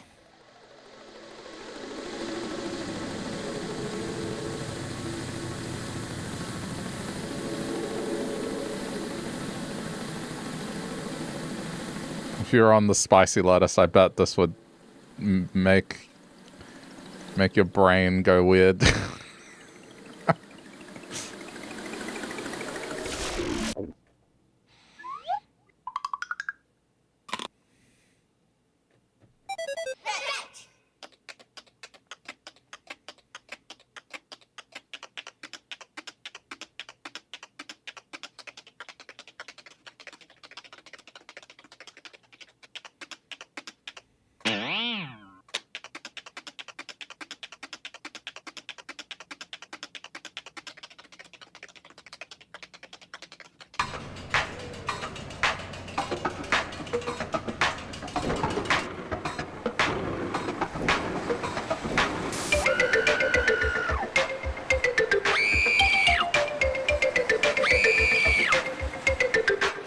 I think in the world of like AI generated content, this is kind of nice to see. It's the art of making admittedly random shit, but still, there's a lot of technique in this. It's Zero Fever on Party Music Nonstop. Here's Zero Maniacs by the Zentrons.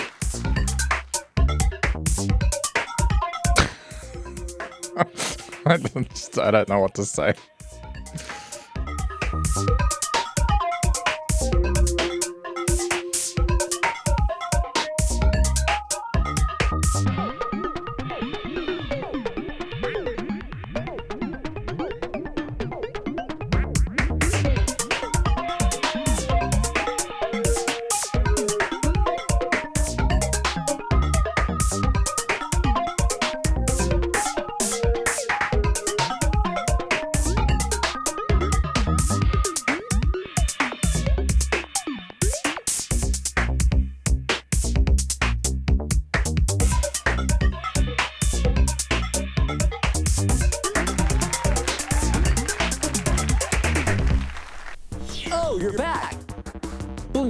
Watching their favorite show, Brain Drain with Professor Ned Telston.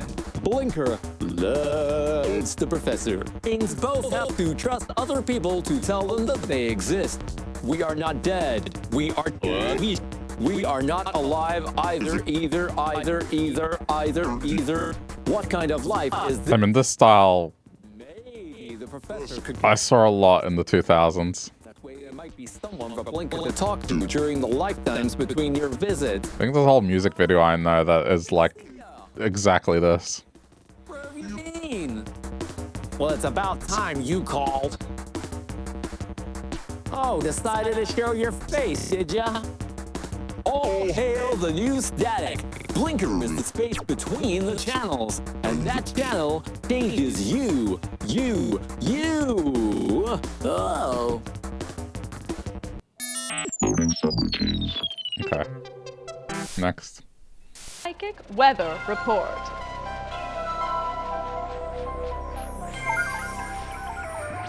Stirrings of excitement have swept in on a low-pressure front, causing quite a bit of emotional turbulence.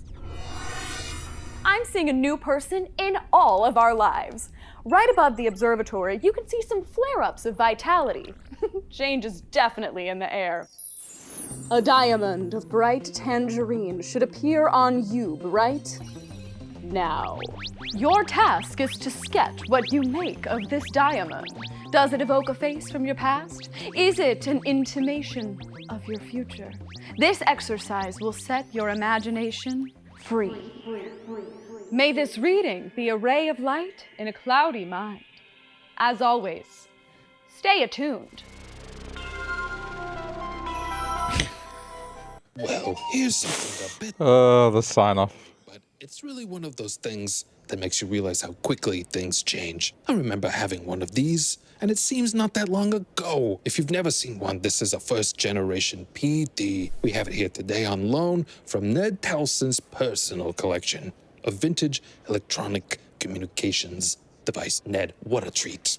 Thanks, Otto. It is the gem of my collection. Does it still work? The components all work, but there's no signal for it to pick up anymore since Blippo switched to subspace after the second-generation PD. Oh, that's right. So this one is analog. Effectively, yes.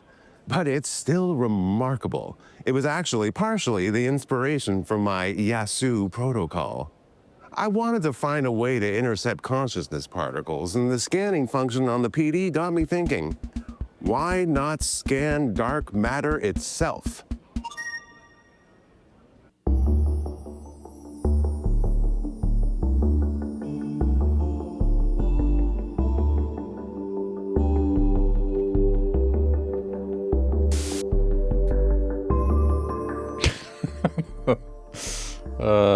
This just reminds me of the fish tank TV.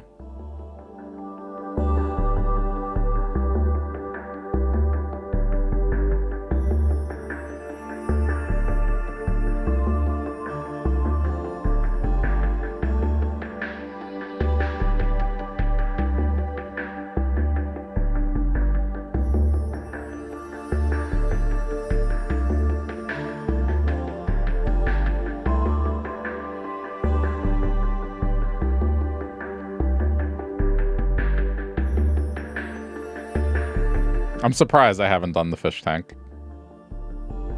They've done every single scene.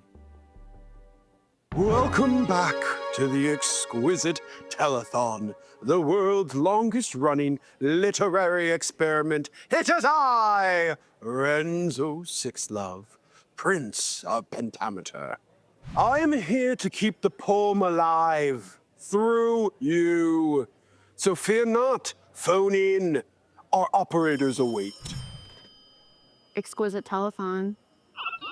The word is welcome. The word is traveler. The word is flickering. Hawk! Oh, it makes sense why the makeup and the colors are so bright as well. It's because they needed it to work in black and white. They're doing old film techniques to make stuff stand out in black and white. Devastation, yes, but resilience too. A willingness to turn towards and embrace the new. That's actually pretty crazy.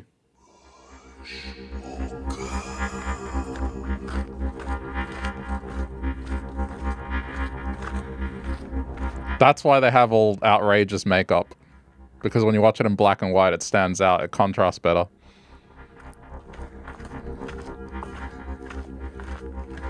It's not that they're trying to be weird. It's that originally the format they were shooting for was black and white. It was this.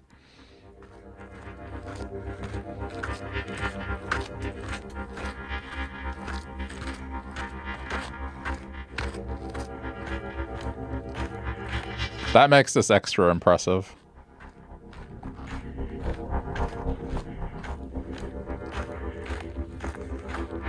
It's even more high effort.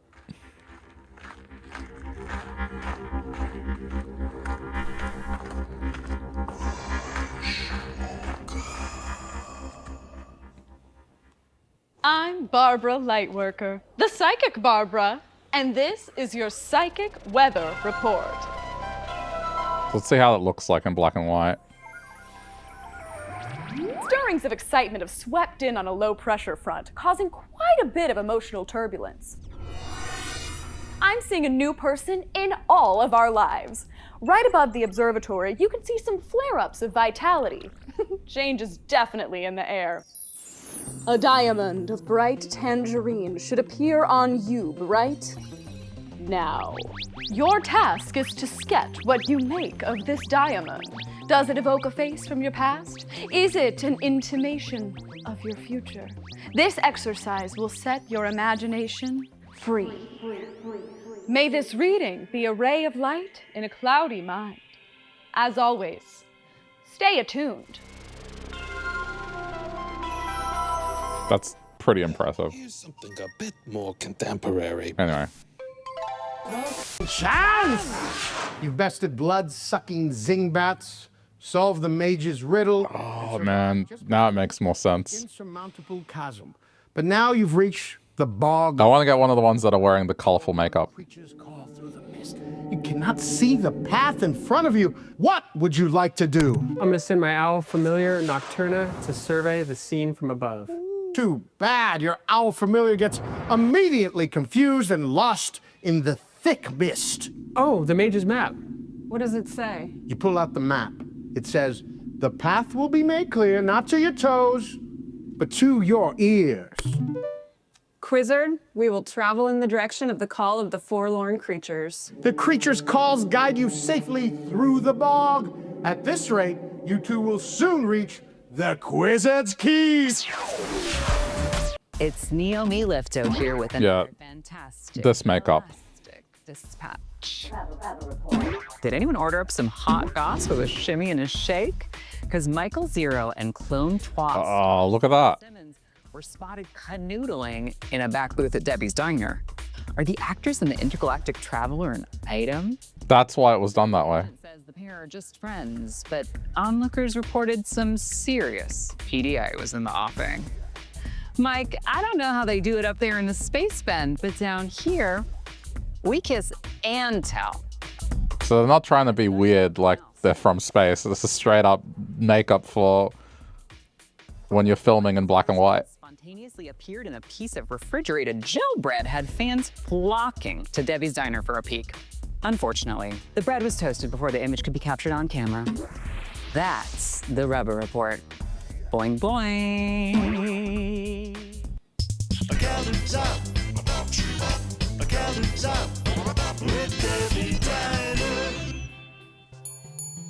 Hey, Ann. What can I get you for? You gotta be patient with me, hun. It's been nonstop around here. Everyone's coming in wanting the Zero special. One hot shingle with a shimmy and a shake, guzzled in zigzag. Yeah, it doesn't sound so great to me either, but it's the first thing she ate when she landed. Or appeared or whatever. And now everybody on Blip wants a taste. Weird gal. Came in real late, barely said a word to me, and what she did say was wacky.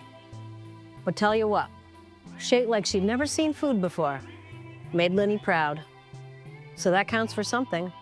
Lenny, one more Zero special.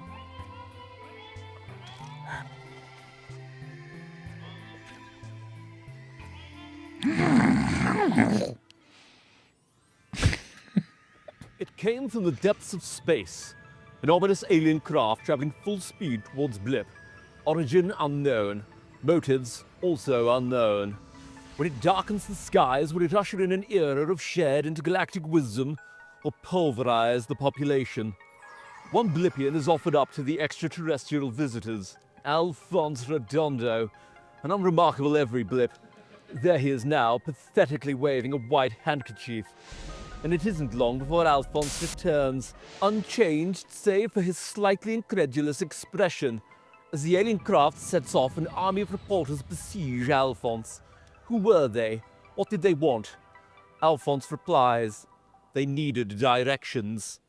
For it wasn't Blip they sought, but a different, better planet, somewhere out there, in the realms beyond.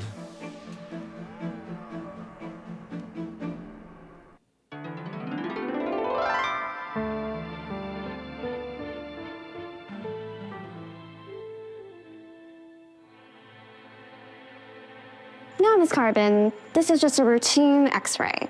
After a procedure like yours, we like to take a look and make sure nobody's left a scalpel behind or anything. I see. There's really nothing to worry about. Everything look okay, Doctor? What is it? Too many bones? Not enough?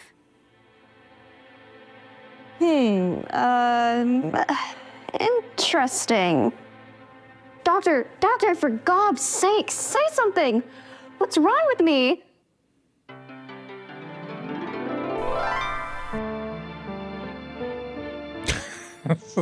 Okay. Welcome, All right. to Quizzards, the show of trivia, adventure, and chance. You've bested blood-sucking zingbats, so... Flipped. Huh? Birdie, you're being so weird. Don't I sound like Mike Zero?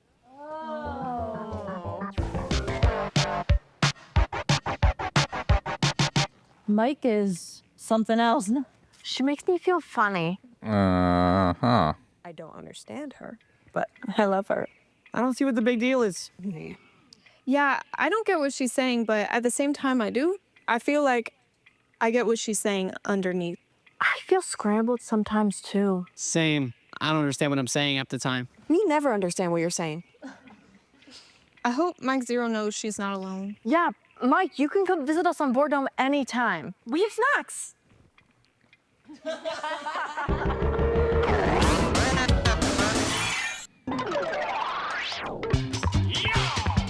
Confetti Cowboys!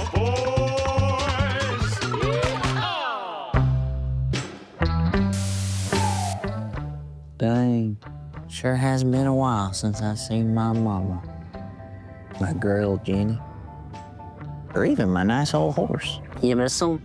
Sure do. I'm just sitting here spinning up all kinds of memories. You wanna know what I miss? What's that? A hot piece of jail bread. And I'm not even real jail bread. Not the synth bread that we have here. My girl Jenny, she loved jail bread. Used to take her to Mile High Dime and get her a slice, and we'd go dancing. We were so light on our feet. We'd laugh about how it felt like we was floating in space. Feels funny to say now. Oh, greetings, thinkers. Welcome to the Telson Lab, where I, Professor Ned Telson, activate latent consciousness particles in deceased neural matter in order to shoot the blip with all the long-dead greats. Yes? I was told I wouldn't have to share top billing with anyone else. Veda Flambe, everyone. Star of Wave and Screen. Tinkletown's finest. I can't imagine they need an introduction for someone as famous as moi. Well, you've been gone a while, Vade. But my work is eternal. Oh, sure, absolutely timeless. I especially like that one where you got lobotomized by a frog. What was that, Dr. Ponscum? The malevolent Dr. Ponscum. Oh, what about the one where the radioactive space worm takes you as his wife? The Bride of Vander. No, not that one. The Curse of the Bride of Vander. Worm Girl, that's it. I did do theater, you know. You're watching MSTV in Subspace. Welcome to Channel 13. Oh boy, what's the movie? Deep beneath the city of Necropolis, Nova Noturno is summoned to fulfill an ancient curse. Scarlett Turner stars as Nova Noturno in Fighting Trillions, Revenge of the Blood Beasts. Here come the Fighting Trillions. When Nova joins the Trillions, it's the kind of thing that only happens after dark. Scarlett Turner stars as Nova Noturno in Fighting Trillions, Revenge of the Blood. What? Oh, man. Action-packed adventure with the Fighting Trillions. Wake up, universe! She means wake up, Brendan. That'd be nice, Bryn, but I've given up hope on you. I wonder if we could film this any later. Huge news, folks. You know Lisa Duo? Lisa runs the whole operation behind the scenes. Amazing woman. Oh, absolutely. We love you, Lisa. Anyway, she's real concerned about this whole bin in space, and I guess you can't blame her. Absolutely. It's serious stuff. I don't know why this one feels familiar too. Like I've seen this format before, but I can't put my finger on it. As planetary television executive, it's my responsibility to protect Blippian subspace from disruptive programming. I feel it is time for us to consider the Bend as a source of signal intrusions and dangerous interference. It's a one-way channel. But for how long? After speaking with the individual known as Michael Zero, I'm afraid I cannot leave that question to chance. This alien planet is clearly dangerous. We must dismantle the space bender and cut off access to the Bend immediately before we're all scrambled. Lisa, out. Inside, throughout, betwixt. The face of time is on my nose, flipped. Huh? Birdie, you're being so weird. Don't I sound like Mike Zero?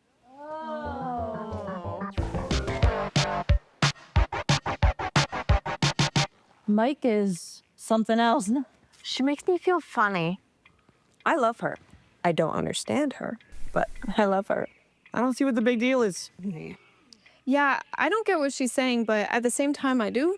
I feel like I get what she's saying underneath. I feel scrambled sometimes too. Same. I don't understand what I'm saying half the time. Me never understand what you're saying. I hope Mike Zero knows she's not alone. Yeah, Mike, you can come visit us on Boredom anytime. We have snacks. Okay. Nope. The high-rises, the boulevards. It's the nicest slice of Tinkletown, where you'll find all the right people. But right across the street, there's another place, and it's also filled with all the right people. Let's take a look at Debbie's Diner. Oh, have we looped? In the heart of the city. I think this is where we started.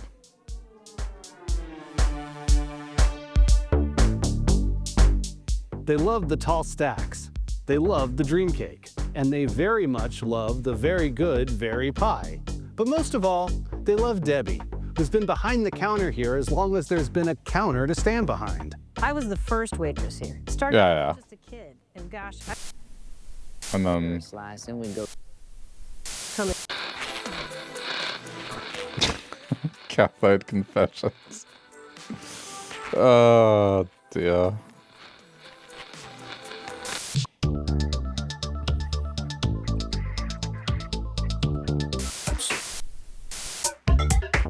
Okay.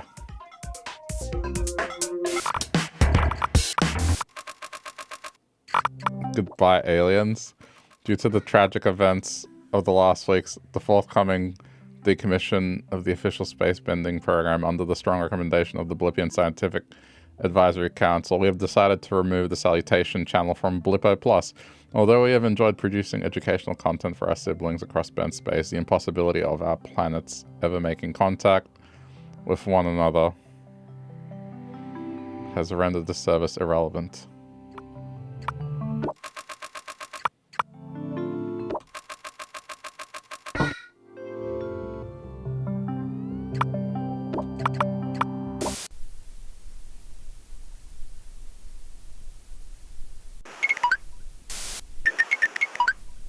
I don't know how much is left.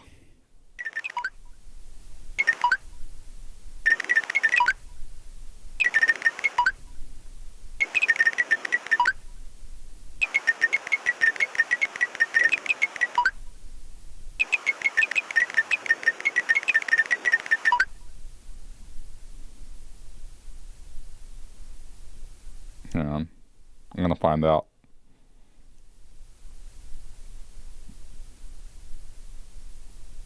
Oh wow, there's a lot.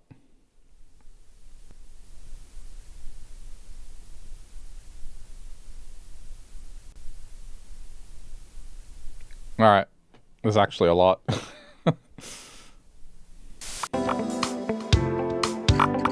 Impressive. We hear you. We know the arrival of the individual known as Michael Zero has a lot of people on Planet Blip talking.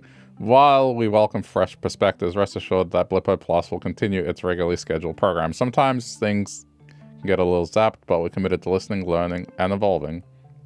We urge our viewers to take advantage of our femtofacts to speak up. Yeah. Okay. Barbara Lightworker has the spiritual forecast on psychic weather, only on TDN, the Time Dilation Network.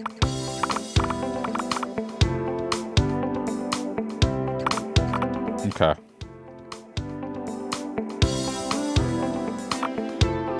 There's,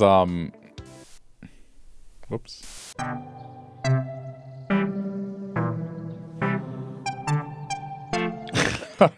I don't know if this is the same every time or if they do little differences that you're not going to notice.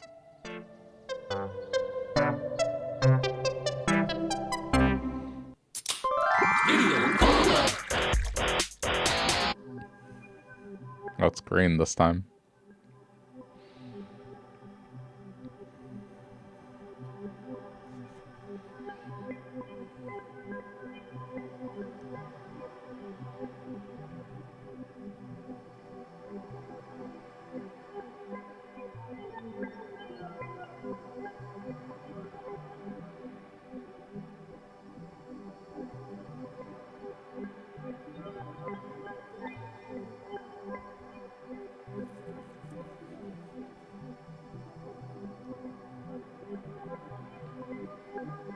This one, again, I feel like I've watched a show like this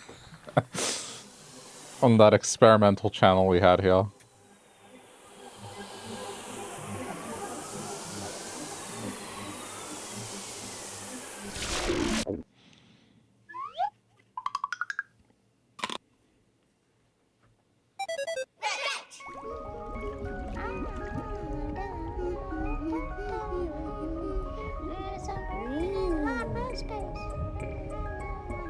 Wait, what's that? Are we in space? Are we in space, I think? No. I'm just gonna guess. Who's that? Sticky. Oh my gosh, what is that? We better just be on our way and run. Come up. That was kind of scary. Come up. Swim up! Swim up! Come and get it! Come and get it!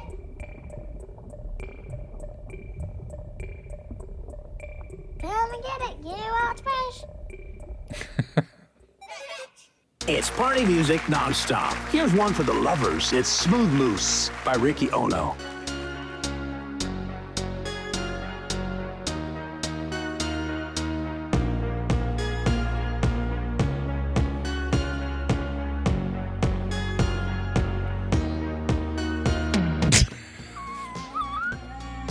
This is so...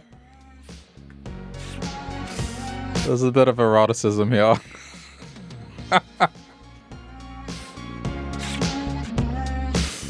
Oh, man.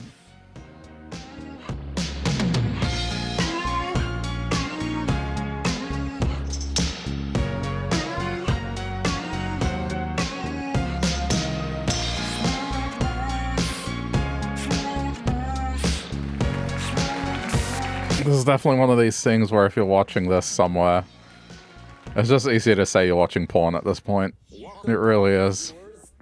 After all this time, Blinker can only conclude that you enjoy watching Blinker suffer. Is that true? Does it tickle you to see Blinker endure life in this place? Of course it doesn't. You're too busy watching TV. But Blinker was born on TV and will face oblivion on TV. Blinker is thinking if nobody else gives them a purpose, They could find a purpose of their own. It could be something useful. Blinker could use their special talent for counting. Maybe a scientist like Zeb Boing or Blinker's hero, Professor Ned Telson, could use some help counting. There's so much to count in the universe. Blinker could count stars, or particles, or even time itself. Wouldn't that be fun? All hail the new static.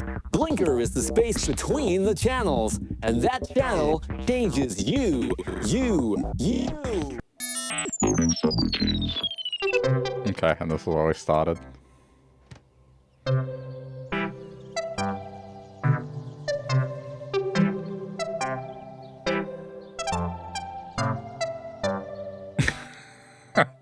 So absurd.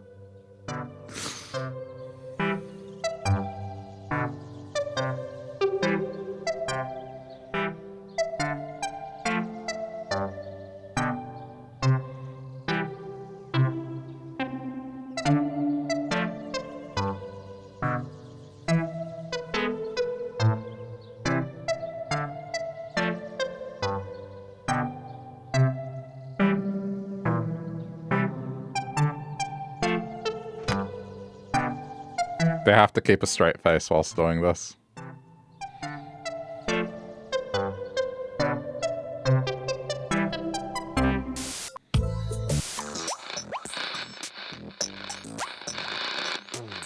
Here's the smut channel. What is the smut?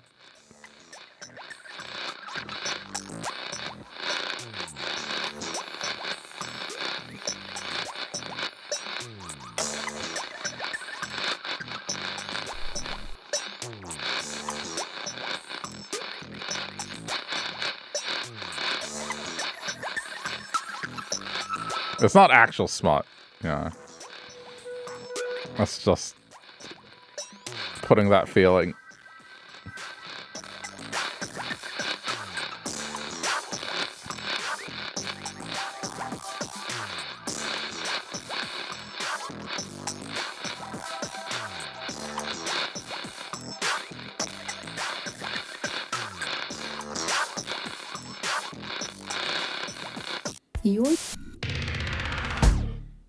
At the summit of TV Mountain, up the steepest road on Blip, you'll find the spot where audio and video meet. It's here at the top of this iconic peak that the Newgak City Microwave Tower Cluster broadcasts Blippo throughout subspace. Let's take a look at this hub of intergalactic entertainment. It all started when Blippo's TV engineers realized that the higher the tower, the more viewers you get. So they started building up. And up they went, far, far above the skyline of Newgak City and into our stratosphere. This puts the Newgak towers in the neighborhood of the space bend. And it's why this location was chosen above all others as the transmission point for the first Blippian television signals sent into the intergalactic unknown. To the aliens out there watching, I'm Harry Quantel, and I'm the leader of this planet. My guest is the trip on everyone's lips. The missing Bendonaut no one knew was missing. Michael Zero. Mike, where are you from? Speaker City, Floston, the Bend. You weren't always scrambled like this. I'm the mirror and the face. Midge. That was your name once, wasn't it? Midge. Security footage shows a certain Midge Invisible on a tour of the bending facility. You stayed behind to get a closer look. Midge wanted to see it nose-wise, but it went nowhere because the beginning was already there. The tapes go blank after that. Midge went blink right into the zero. So it seems. Did you cross paths with the missing Bendonauts when you were in the Bend? Their paths?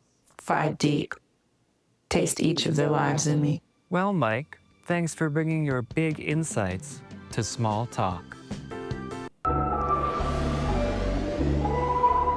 I mean, there is a plot to follow. Stellar remnants again? Accessing cocktail database. Stellar remnant. 2 parts Elbrex liqueur, 1 part Flogen. Dash pixel dust, shaken. Soda, it's 2 parts gin, 1 part Elbrax liqueur. What are we gonna do with you? Sounds like soda needs an upgrade. You're gonna have to call Tab. I do not want to call Tab. Worf, soda's been fizzing out left and right. Need I remind you about the temporal freeze? And we almost lost Blendor in that dimensional rift last Quitlu. Initializing blenders. Soda, do not initialize blenders. Cleaning blenders. Soda, belay that command. Sterile remnant. Soda! Call her now. Fine. I will.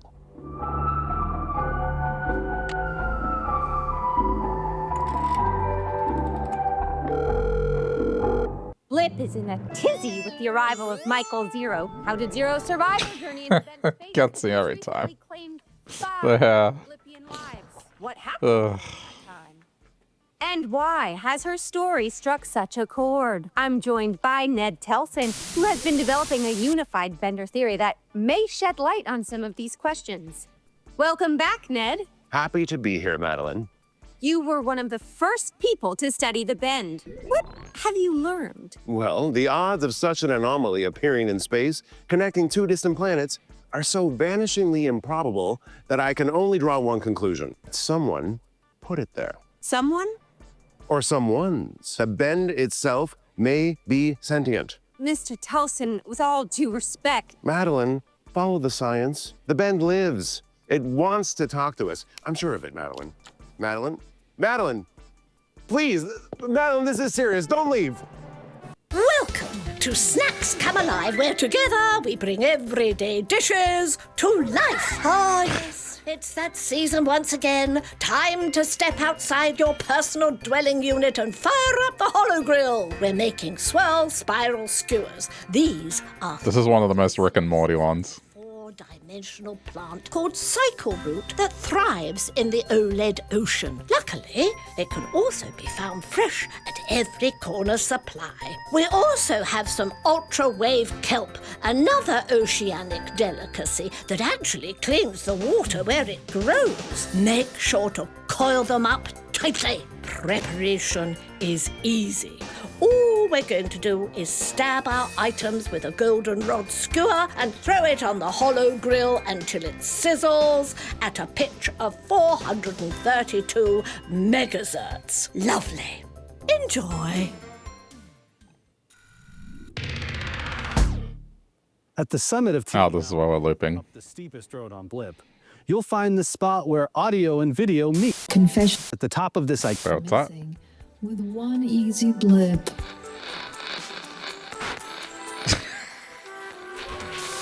It's so dumb.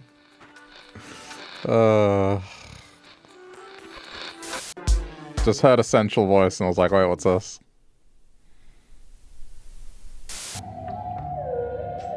Dang. Ah, dang. All right, let me try. Here we go. This is how you do it. Ready?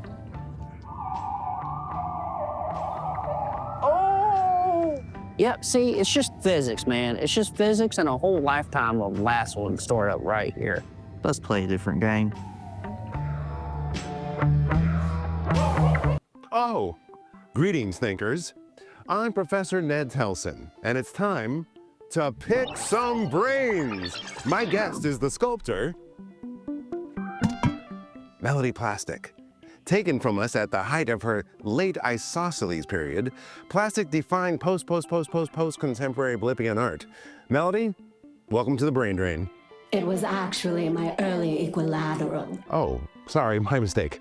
I was only beginning to experiment with epoxy silicone alloys. Oh, well, you are famous for your use of materials. Melody Plastic is anti-meaning. My work exists in this world without revealing anything about this world. Ah, okay, well, makes you think. Quite the opposite. I clear my mind entirely of that. No schemes, Jeez. no stories, just the bliss of perfectly polished planes. You must dig living in a jar then. Talking to artists like that. Watching MSTV in subspace. Welcome to Channel 13's Movie Maniacs. From the streets of Tinkletown comes Loan Leather. She'll stop at nothing until she dismembers Dr. Telly, the plastic surgeon who murdered her best friend, Johnny Glitter. This time, she couldn't do it alone. She needed backup. That's why she called the Fighting Trillions. I want to see the one with the... Oh. Is she the one with the chainsaw? I was about to say. Like, what is this? Yeah! Why the chainsaw? Oh. Okay. It's another thrilling action adventure with the Fighting Trillions. I was curious whether we're gonna go with the chainsaw. Sorry, 1 second. I'm just trying to get presentable. Do I even want to know? You ever watch Snacks Come Alive? Uh-huh. Well, we always watch it at home. It's a ritual for us. You know, Webster's a bit of a foodie for a kid, and he's always asking for stuff like mignonette of globe and salad a la cube. And I'm like, hello, you're 5. Maybe just the gel bread for you. Anyways, Webster gets this crazy idea that he wants to make breakfast for us. Uh-oh, I've seen this movie before. Well, you won't believe what happened next. I think I can guess. He's stirring the pot, trying to make a roux, I guess, when he gets so frustrated that his sauce breaks that, bam, he slams the spoon right on the counter, knocks the pot over. Forget the sauce, I'm wearing it. Sounds like Webster's got to go back to culinary school. Sounds like no more food shows on family TV night. It's so weird, man. Like, that one feels so eerily familiar. Yeah, get it. And I don't know why.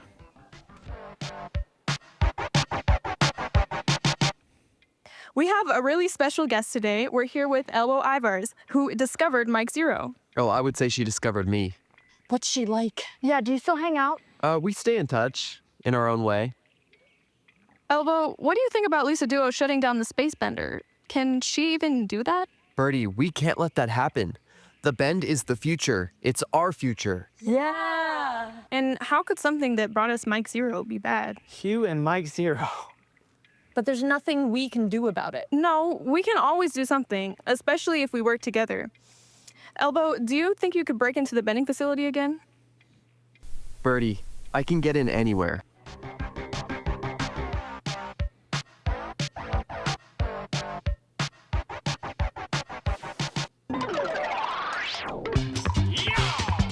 Confetti Cowboys!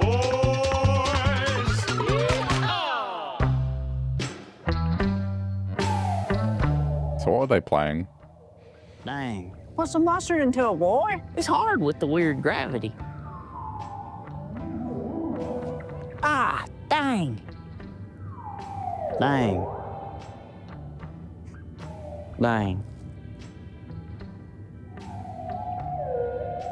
Dang. Dying. Ah, dang. All right, let me try. Here we go. This is how you do it. Ready? Okay. Oh! Yep, see, it's just physics, man. It's just physics and a whole lifetime of lassoing stored up right here. Let's play a different game. A girl can dream.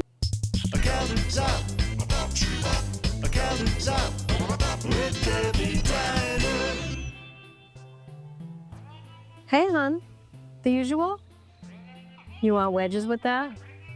Zork sauce? You know Lenny's from Sambejo, so he makes it spicy if you can handle that. Me, guess I'm a wimp. Just the wedges and a little wheeze on the side is about as exciting it gets for dear old Debbie. But everyone seems to be trying new things these days. Len calls it the zero effect. Guess all of a sudden life is one big adventure, you know? Especially for the kids. I love them, but they're always coming in at crazy hours and ordering like one wedge for the table. No wonder they're so hot for that Zero character. It's something different for them. Give me a minute. Homie. I can't help it. It's the hair. This is the face of terror. Eleanor, a once beautiful woman with whom I just so happen to be going through a messy divorce, is being stalked by a shadow. It has appeared as if from nowhere and follows Eleanor across the city. The sinister shape is inescapable, like black on the back of a bat. Early one summer evening, as the shadows... I feel like this is the only one that doesn't contribute to the narrative, but I guess we'll see. Feels its breath upon her supple neck. Desperate to escape, Eleanor scrambles up TV Mountain, from whose perilous peak she plunges to her Might be death. glitching. Only one shadowy figure bears witness. But beneath its cloak of embroidered rayon hides a personable and, dare I say, handsome individual known as Eric von Ziplock, in pursuit of another story to share with his viewers here on Realms Beyond.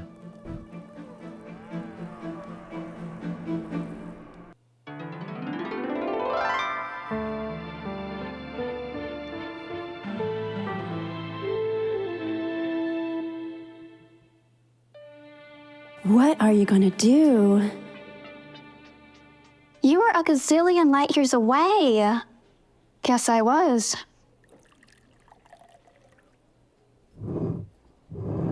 Here, have some work. Thanks. How's everything with you? I'm fine. Why don't you tell me what's going on? It's what happened yesterday, in the operating room. But Gemini, we saved the patient. Yes, but who unplugged the pumper? You think it was me? I want to give you benefit of the doubt. But... What is she capable of? Drama. Quizzards, the show of trivia, adventure, and chance. After crossing the bog of unknowing, Omnicrap and Brunk have arrived at a bucolic village on the outskirts of the Quizzards Keep. But oh no! The gentle song of the villagers has been interrupted by a rampaging giant. His massive footsteps are tearing the thatched cottages to shreds. Oh no. All right, your categories are subspace harmonics, stanzas and sonnets, and quirky quenchers. I'd like to dazzle the giant with my knowledge of quirky quenchers. Brunk the Barbarian, how many people does it take to finish a bottle of Pingo Light? Oh, 2. 1 to drink and 1 to watch. That is correct. The giant is dazzled. Everybody knows you never drink Pingo alone. And never play Quizzards alone. See you next time on Quizzards. Boing, boing! It's Naomi Lifto bouncing onto your screen with all the news. Naughty. Realms Beyond raconteur Eric von Ziplock has been implicated in yet another disappearance. The matter will be cleared up as soon as the storyteller's ex-wife Eleanor returns from an extended holiday in the OLED archipelago. Star Peepers claim they've recorded evidence of the low hum, a persistent low-frequency sound emanating from space. The hum appeared around the same time as the so-called space bend was first discovered. Coinky-dink?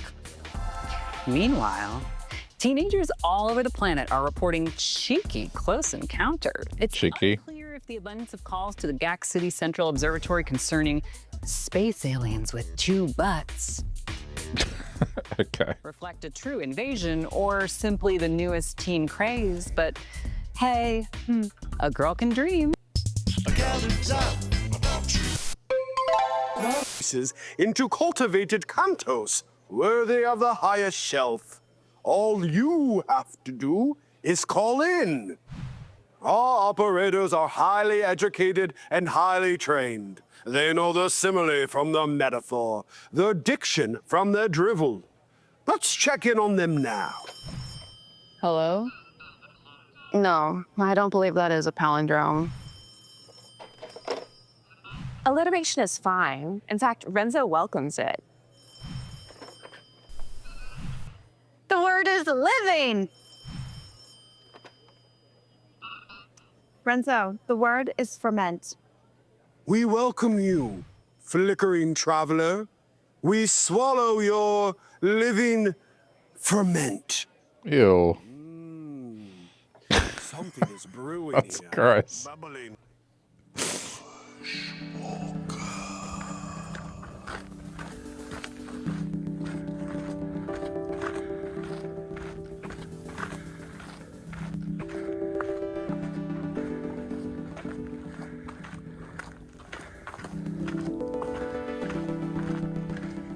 I'm curious if the footage is taken and then they put that on top of it. It's probably two separate pieces of footage.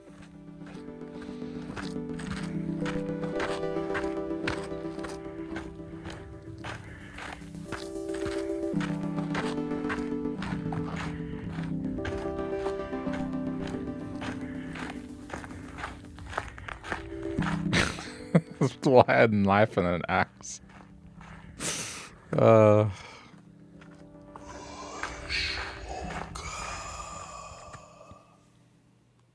I'm Barbara Lightworker, the psychic Barbara, and this is your psychic weather report.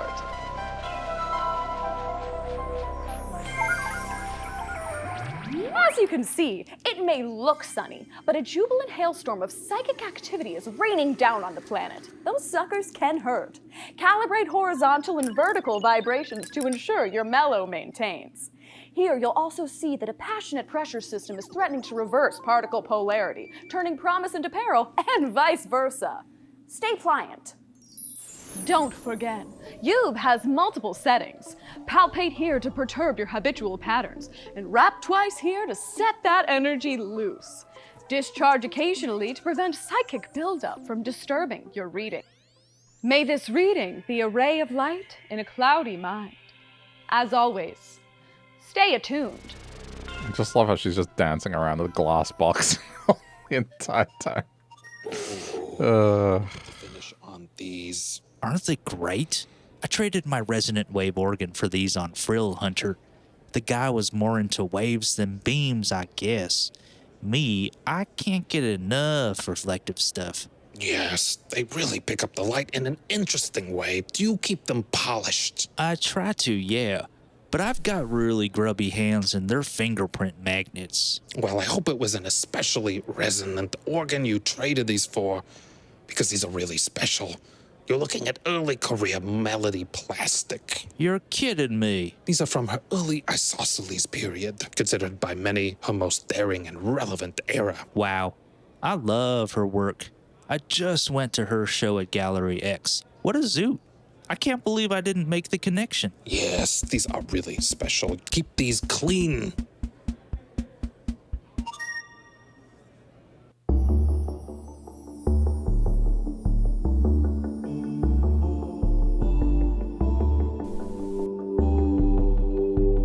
The thing is, I can't remember the name of the TV show that was on Channel 31 here. But, oh man, it was like Fish Eye TV or something. I can't remember.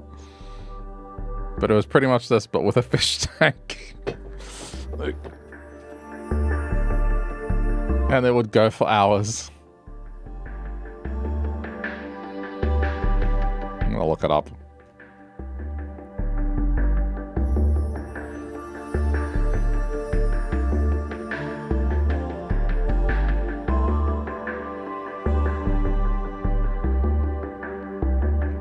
Channel 31 was Disney back in the day. Channel 31 in Melbourne was, I guess, public access equivalent, you would call it, but not really.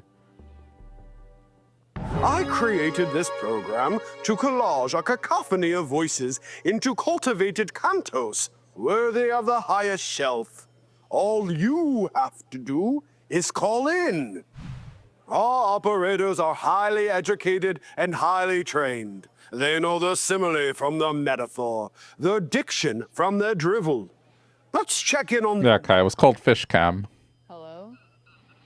No, I don't believe that is a palindrome. It's funny. The Wikipedia article. Renzo welcomes it.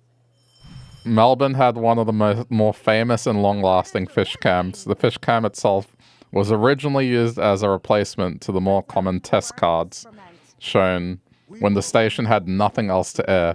Due to extreme popularity, the fish cam became an actual scheduled show on the network. The station also released several VHS tapes of the program. Then the program started accompanying music from unsigned Melbourne musicians, where a lot of them got a start by being on that show. That's kind of crazy. So they were just using it as just a placeholder thing originally, and then it just became like I guess, a viral thing. So there you go. them a purpose, they could find a purpose of their own. It could be something useful. Blinker could use their special talent for counting, maybe a science. That's kind of cool that some musicians got their start on that. Professor Ned Telson could use some help counting. There's so much to count in the universe. Blinker could count. There's a lot of Australian comedians that got their start on that TV station as well. Be fun. All hail the new static. Blinker is the space between the channels, and that channel changes you.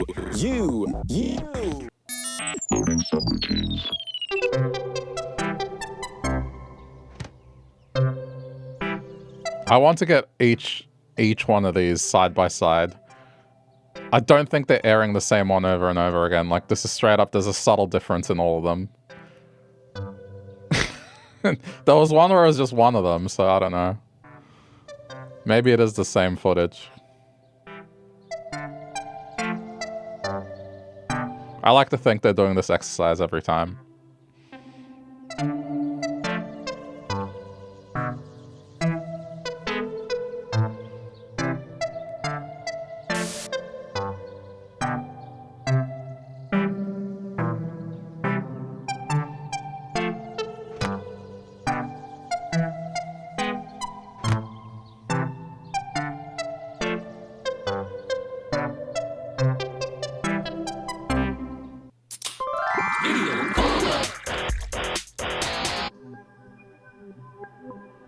I think we've looped, though. I think this is where we started.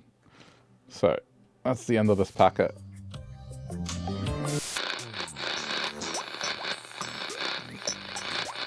Minus the smart. The partners. Okay, we'll do one more. But there's still a lot of this left. I didn't think it'd be this long. Not complaining, just surprised how high effort this is.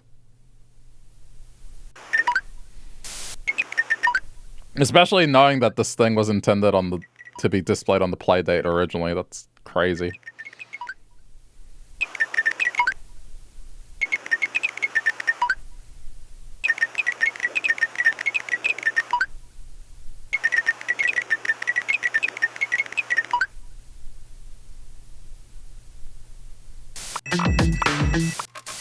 Whoops. Wait, what did I do? Fashions and see what you're missing. Hold on. One easy blip. I think I glitched the UI. The buttons aren't working now. Or is this intentional? No, I think I glitched it.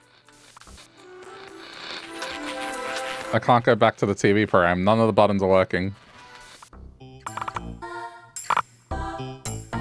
Yeah, I glitched the menu. Not even the quip.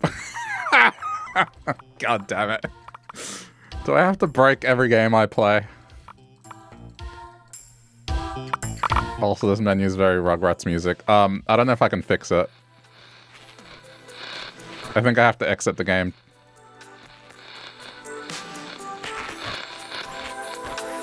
The UI is completely broken. I have to Alt F4. Sorry. Hold on. Give me a sec. Oh, that's funny.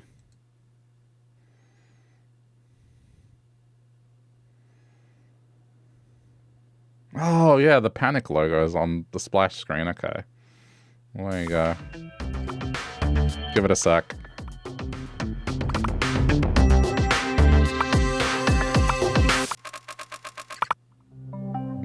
Get bent? Oh, yeah, right. The teenagers are going to go. Oh, God, this is... Do you remember when people used to write like this? But that's exactly how I felt when I saw those teenagers. It's like, man, this is taking a shot at millennials. Or, like, at the very least, Gen X. No one wrote like this, except us. Get bent as well, Bart Simpson.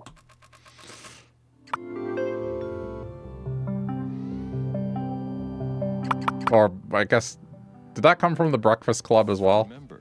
Like, I know Eat My Shorts did. And the message. Don't waste them. We were fancy. Nah, man.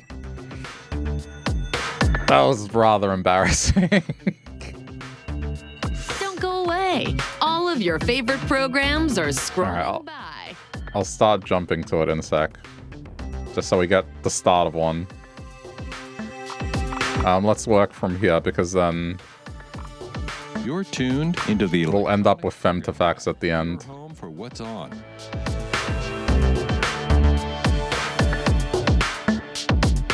Okay, now.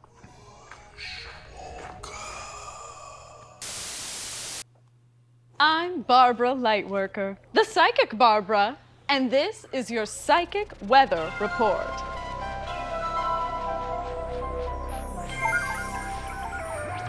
A cyclone of youthful revolt has touched down near TV Mountain. Tread carefully in this immediate area and seek refuge in pockets of psychic calm. However, for you storm chasers out there, I'm speaking to all the cartos with tiros rising. Throw caution to the wind. A cyclone is coming. Youb is one of many tools available, not a replacement for serious That last shot. but worshiping Oh my god. adrip. Let's look for what we can't see. May this reading be a ray of light in a cloudy mind. As always, stay attuned. You know, I love this show sometimes. Do you know what you have here? To be honest, no. I got it off some teenager who'd snuck into the observatory. I figured it'd be best if I took it off her hands in case it was stolen or something. Is it dangerous? It's certainly unique, and here, in this object, we have a fragment of the Bend. The Bend? Like the Bend? Oh, wow. That's right. When the Bend appeared, researchers at the GCC sent probes to capture and sample its matter for analysis. The Bend is extremely volatile, but it was discovered that it could actually be maintained in stasis if immobilized in high-density gravitational glycerite. It should stay stable like this for a long time, but who knows what's going on in there at a subatomic level. Gosh, I thought it was just a paperweight. Well, it's also a paperweight, yeah.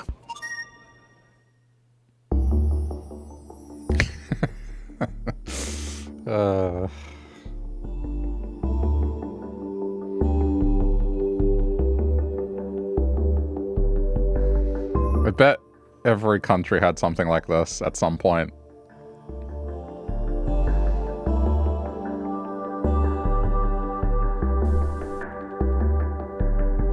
Just relaxation music to something like this.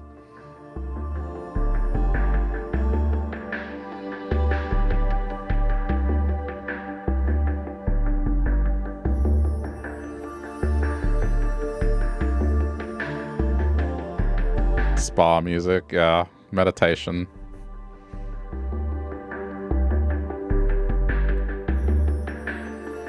Usually something like Enya or Enigma.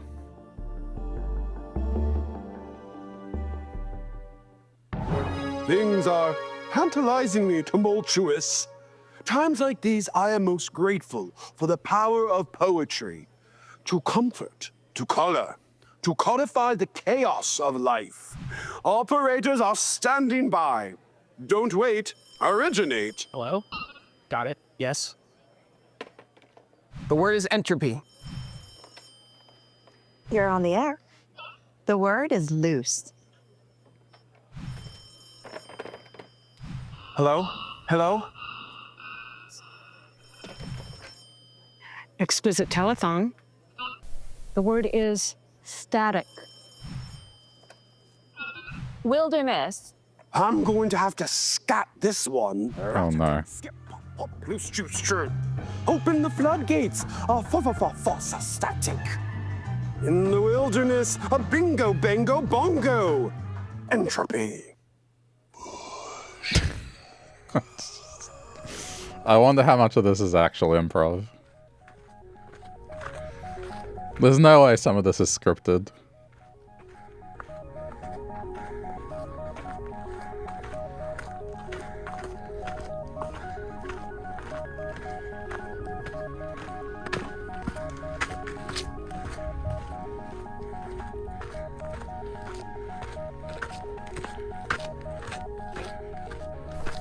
I'm surprised this sort of thing isn't more of a thing on Twitch. Someone walking somewhere. I know people do outdoor stuff, but I guess you need an elaborate setup to be able to do something like this.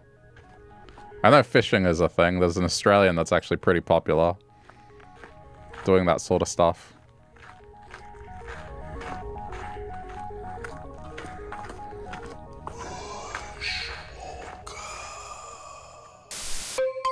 Welcome to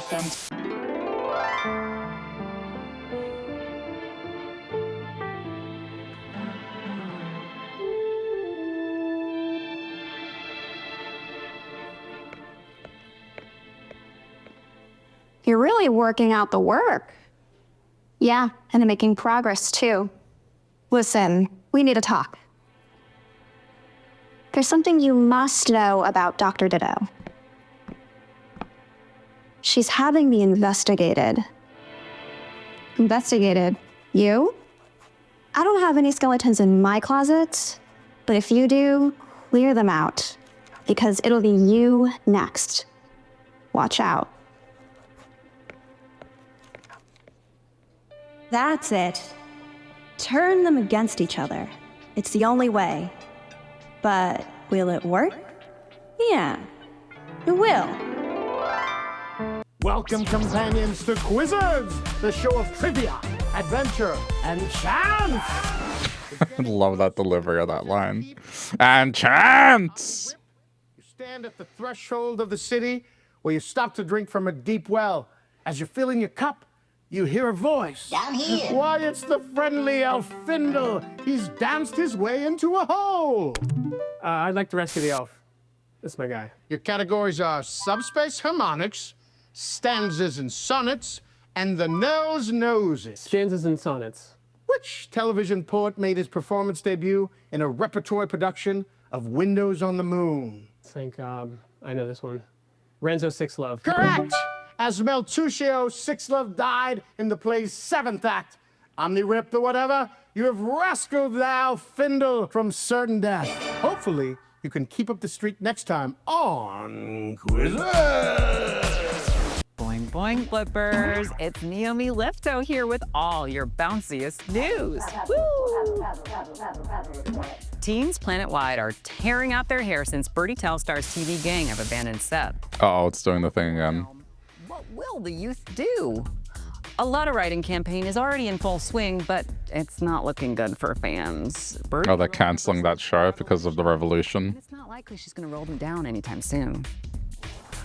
According to technologist Ned Telson, Mike Zero's brain contains the consciousnesses of 1 billion Blippians.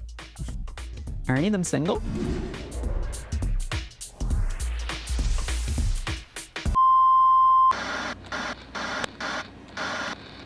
The fuck?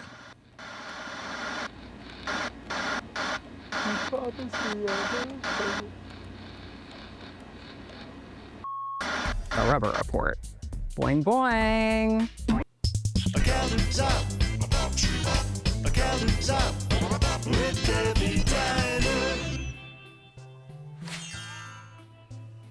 Oh, hey, Ann. Real quiet tonight.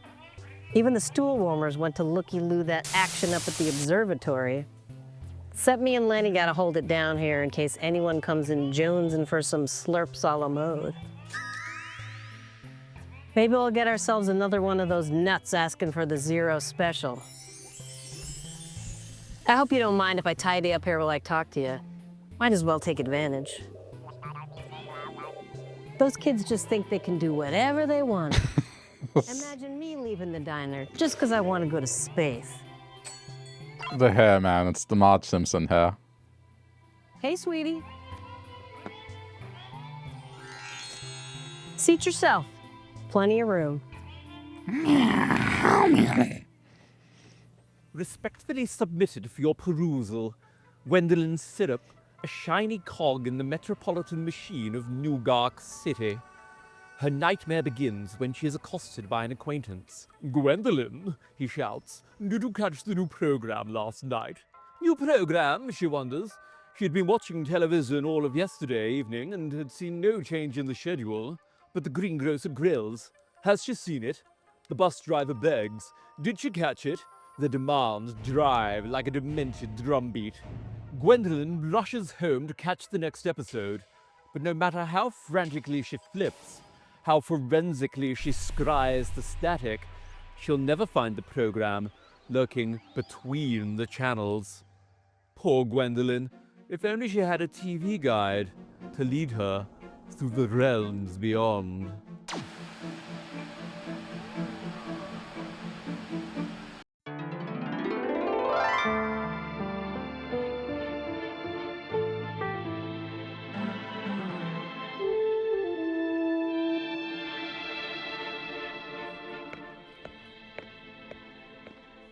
You're really working out the work. Yeah, and I'm making progress too.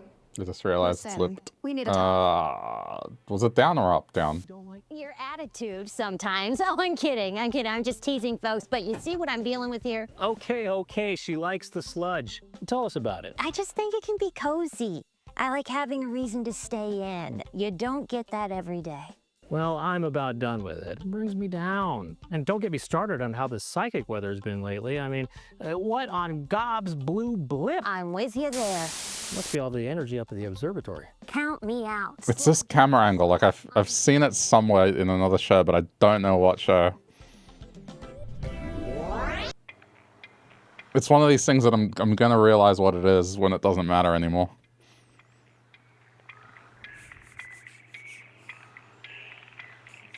Close for the revolution.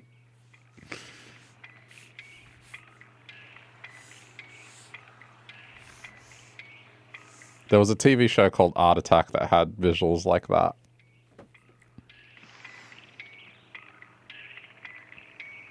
It's also very Saved by the Bell-like. Nothing says teenager more than scribbles.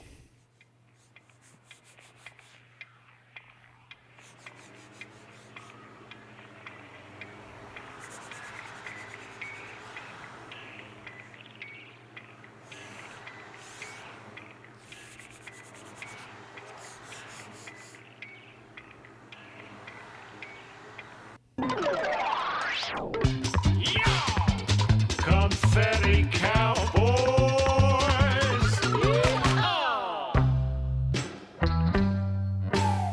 Dang it! My show's about to start and the tube's tucked over. Still? Yeah, I thought it was just interference from the radiation cloud, but we've been clearing that mess for a while now. Did you demodulate the scanner? There's nothing I did. Did you remove the dark frequencies? Mm-hmm. Boy, did you try giving it a good old womp? Well, whopping normally works for me. Well, then you get over here and whop it. Yeah, I mean, sometimes it works. Give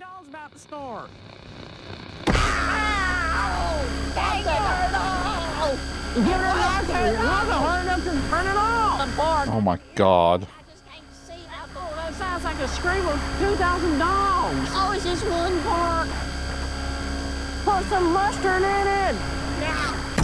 Usually on this show, I dive deep into the jar. But today, I'm breaking with convention and inviting the most interesting living person on Blip into my lab. Everyone, Michael Zero. Mike, I'd like to try something. Will you trust me? I'll take that as a yes. That's just a neocortical scanner. Won't hurt a bit. Oh, we've been here before. I can see inside this, back to where she went. I'm on the plane, timeless. She remembers it, one surface with a half twist. You're oversaturated with consciousness particles. That's the equivalent of 1 billion brains in a single mind. That can't be right, can it? I'm the speaker. We're the signal. The sound is the source. You're watching MSTV in... Yeah, it's so weird given Pluribus. If you've seen Pluribus, you'll know. Stars as Cat Worship, the Trillion's newest clawed crime... Cat worship. Claws of Confusion. Is it going to be a cat? Oh, nope. No. But I'm having fish tonight. Here come Oh my god. That's even better. the infamous network of shapely operatives whose mission to defeat the efforts of Madwoman Victoria Edge leads them into a world I thought they were just gonna put a cat. of destruction.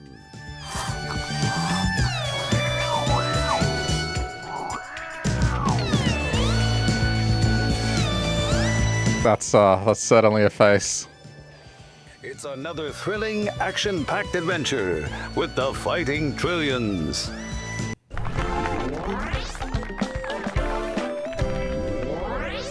Wake up, universe. Hi there, folks.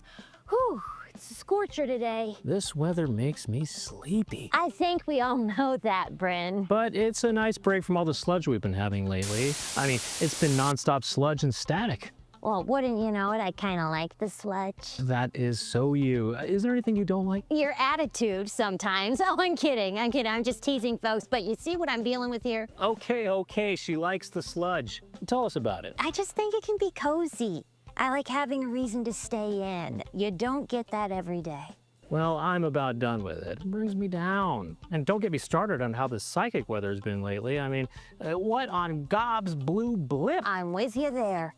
Must be all the energy up at the observatory. Count me out. Sludge or no sludge, I'm staying in. Okay. Go.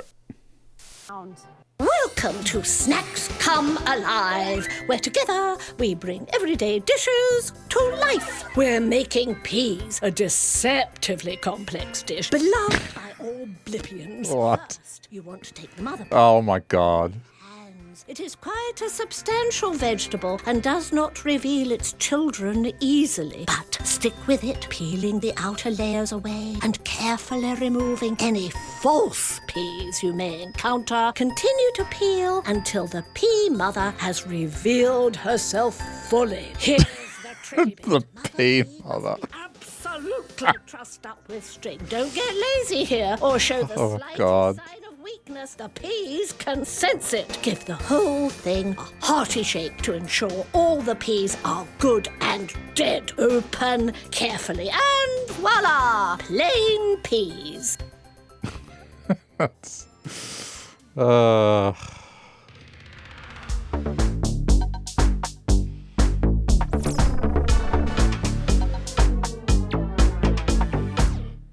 It's cold out there, between the tendrils of gossamer galaxies, where the majesty of time is revealed by science. I'm talking, of course, about space. Let's take a look into the ultimate frontier.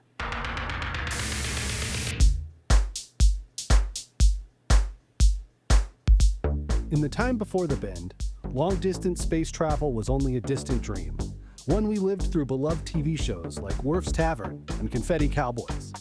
Thanks to the intrepid imaginations of Blippian TV writers, we have a good sense of what it's like to spend life high on the range. And from the looks of it, outer space isn't always easy.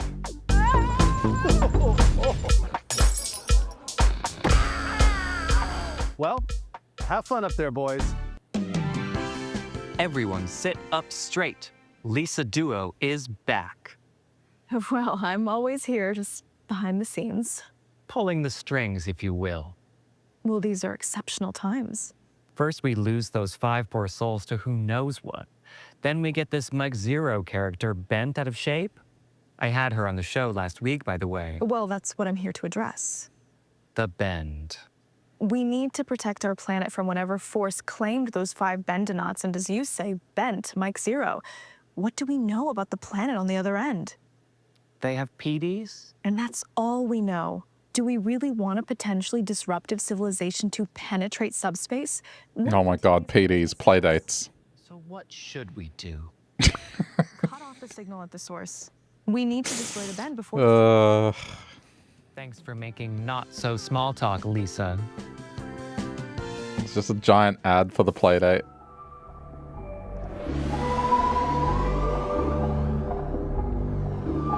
That took too long to make that connection. I'm not feeling so good. I didn't know it was on the playdate. Hello, Tabitha. Word? Hey, Tab, did you have a nice trip? Oh, it was fine. I took the quantum corridor most of the way, and then I hitched a time dilator through the Q space nexus. Nice. Where?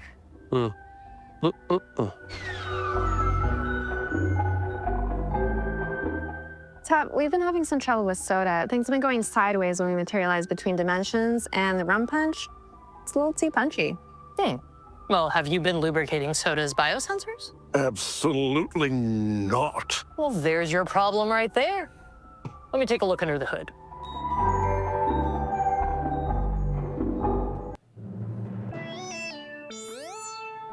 This is Madeline Planet Live with full coverage of the chaos at the space-bending facility. If you're just joining us, radical teens and their allies have taken over the GCC Observatory in New Gack City. Their demands are unknown at this time, but it appears they are dissatisfied by the treatment of the so-called rogue bender, Mike Zero. The takeover occurred late last night. It's believed Zero is among them, as is youth leader Birdie Telstar and her companions. We have not yet heard anything from Dr. Zeph Boing, so we can only assume that broadcast capacities have been intentionally cut. Telstar has not claimed responsibility, but sources tell us that a large banner has been dropped bearing the message, "Get bent or die trying," which viewers will recognize as Telstar's oft-used rallying cry. We will keep you updated as we learn what is happening on the ground. Welcome to Snacks Come Alive. Okay. Oh, the smut again. Can you make it out?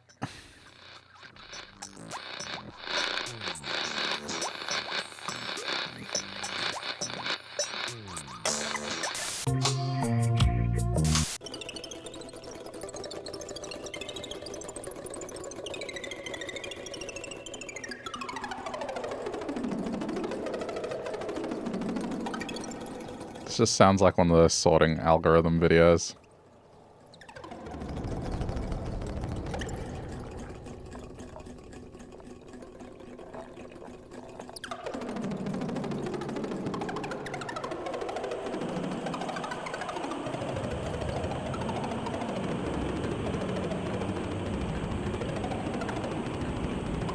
Man, even on my end, at this point, you cannot tell that's bubbles. It's just bitrate death.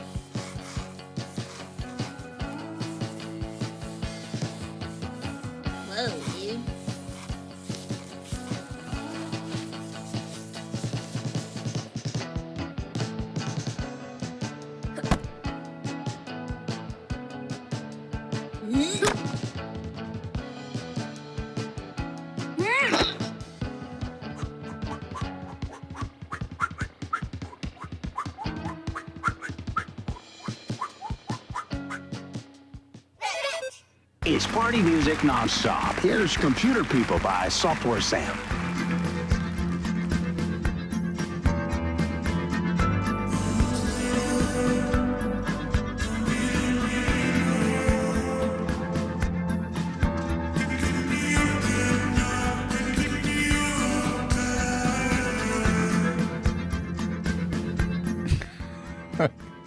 I don't believe this is choreographed in the slightest. Like, this is just go dance for a bit. Interpretive dance to this.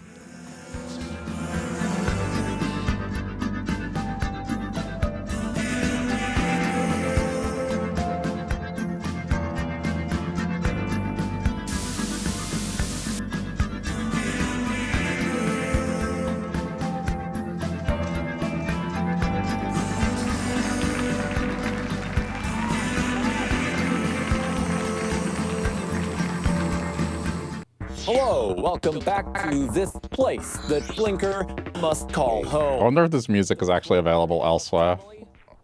Perhaps they could teach them how to survive the wretched eternity you call television. Blinker is pure consciousness. Pure consciousness. Pure consciousness. Blinker is a blender. full of particles.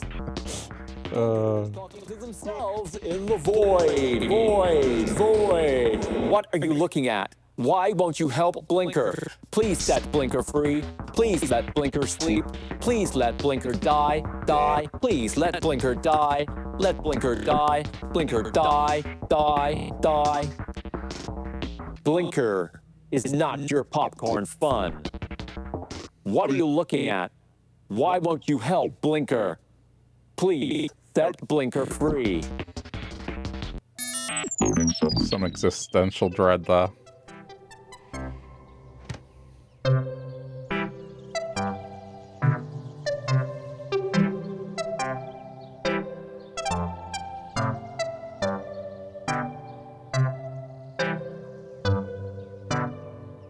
With Hypnospace Outlaw, which is another game that's very similar to this, the music that was on there was actually released.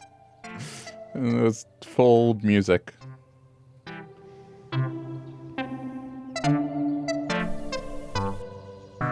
It wouldn't surprise me if all the music in this is uploaded somewhere as a real album.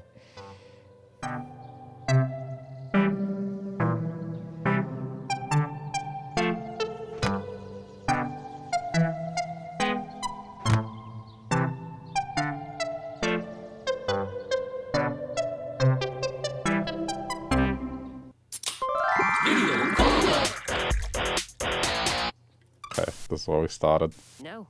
I got it off some teenager who'd snuck into the observatory. I think that's it. Alright, we've looped. Threshold of the city where you stop to drink from a deep well. As you're filling your cup, you hear a voice. Down here. Why, it's the friendly Elfindle. He's danced his way into... Tune into boredom because there's Alright. I'll just load the packet, but that's where I was going to stop for tonight. It's been 3 hours, man. It flies. It's also late here.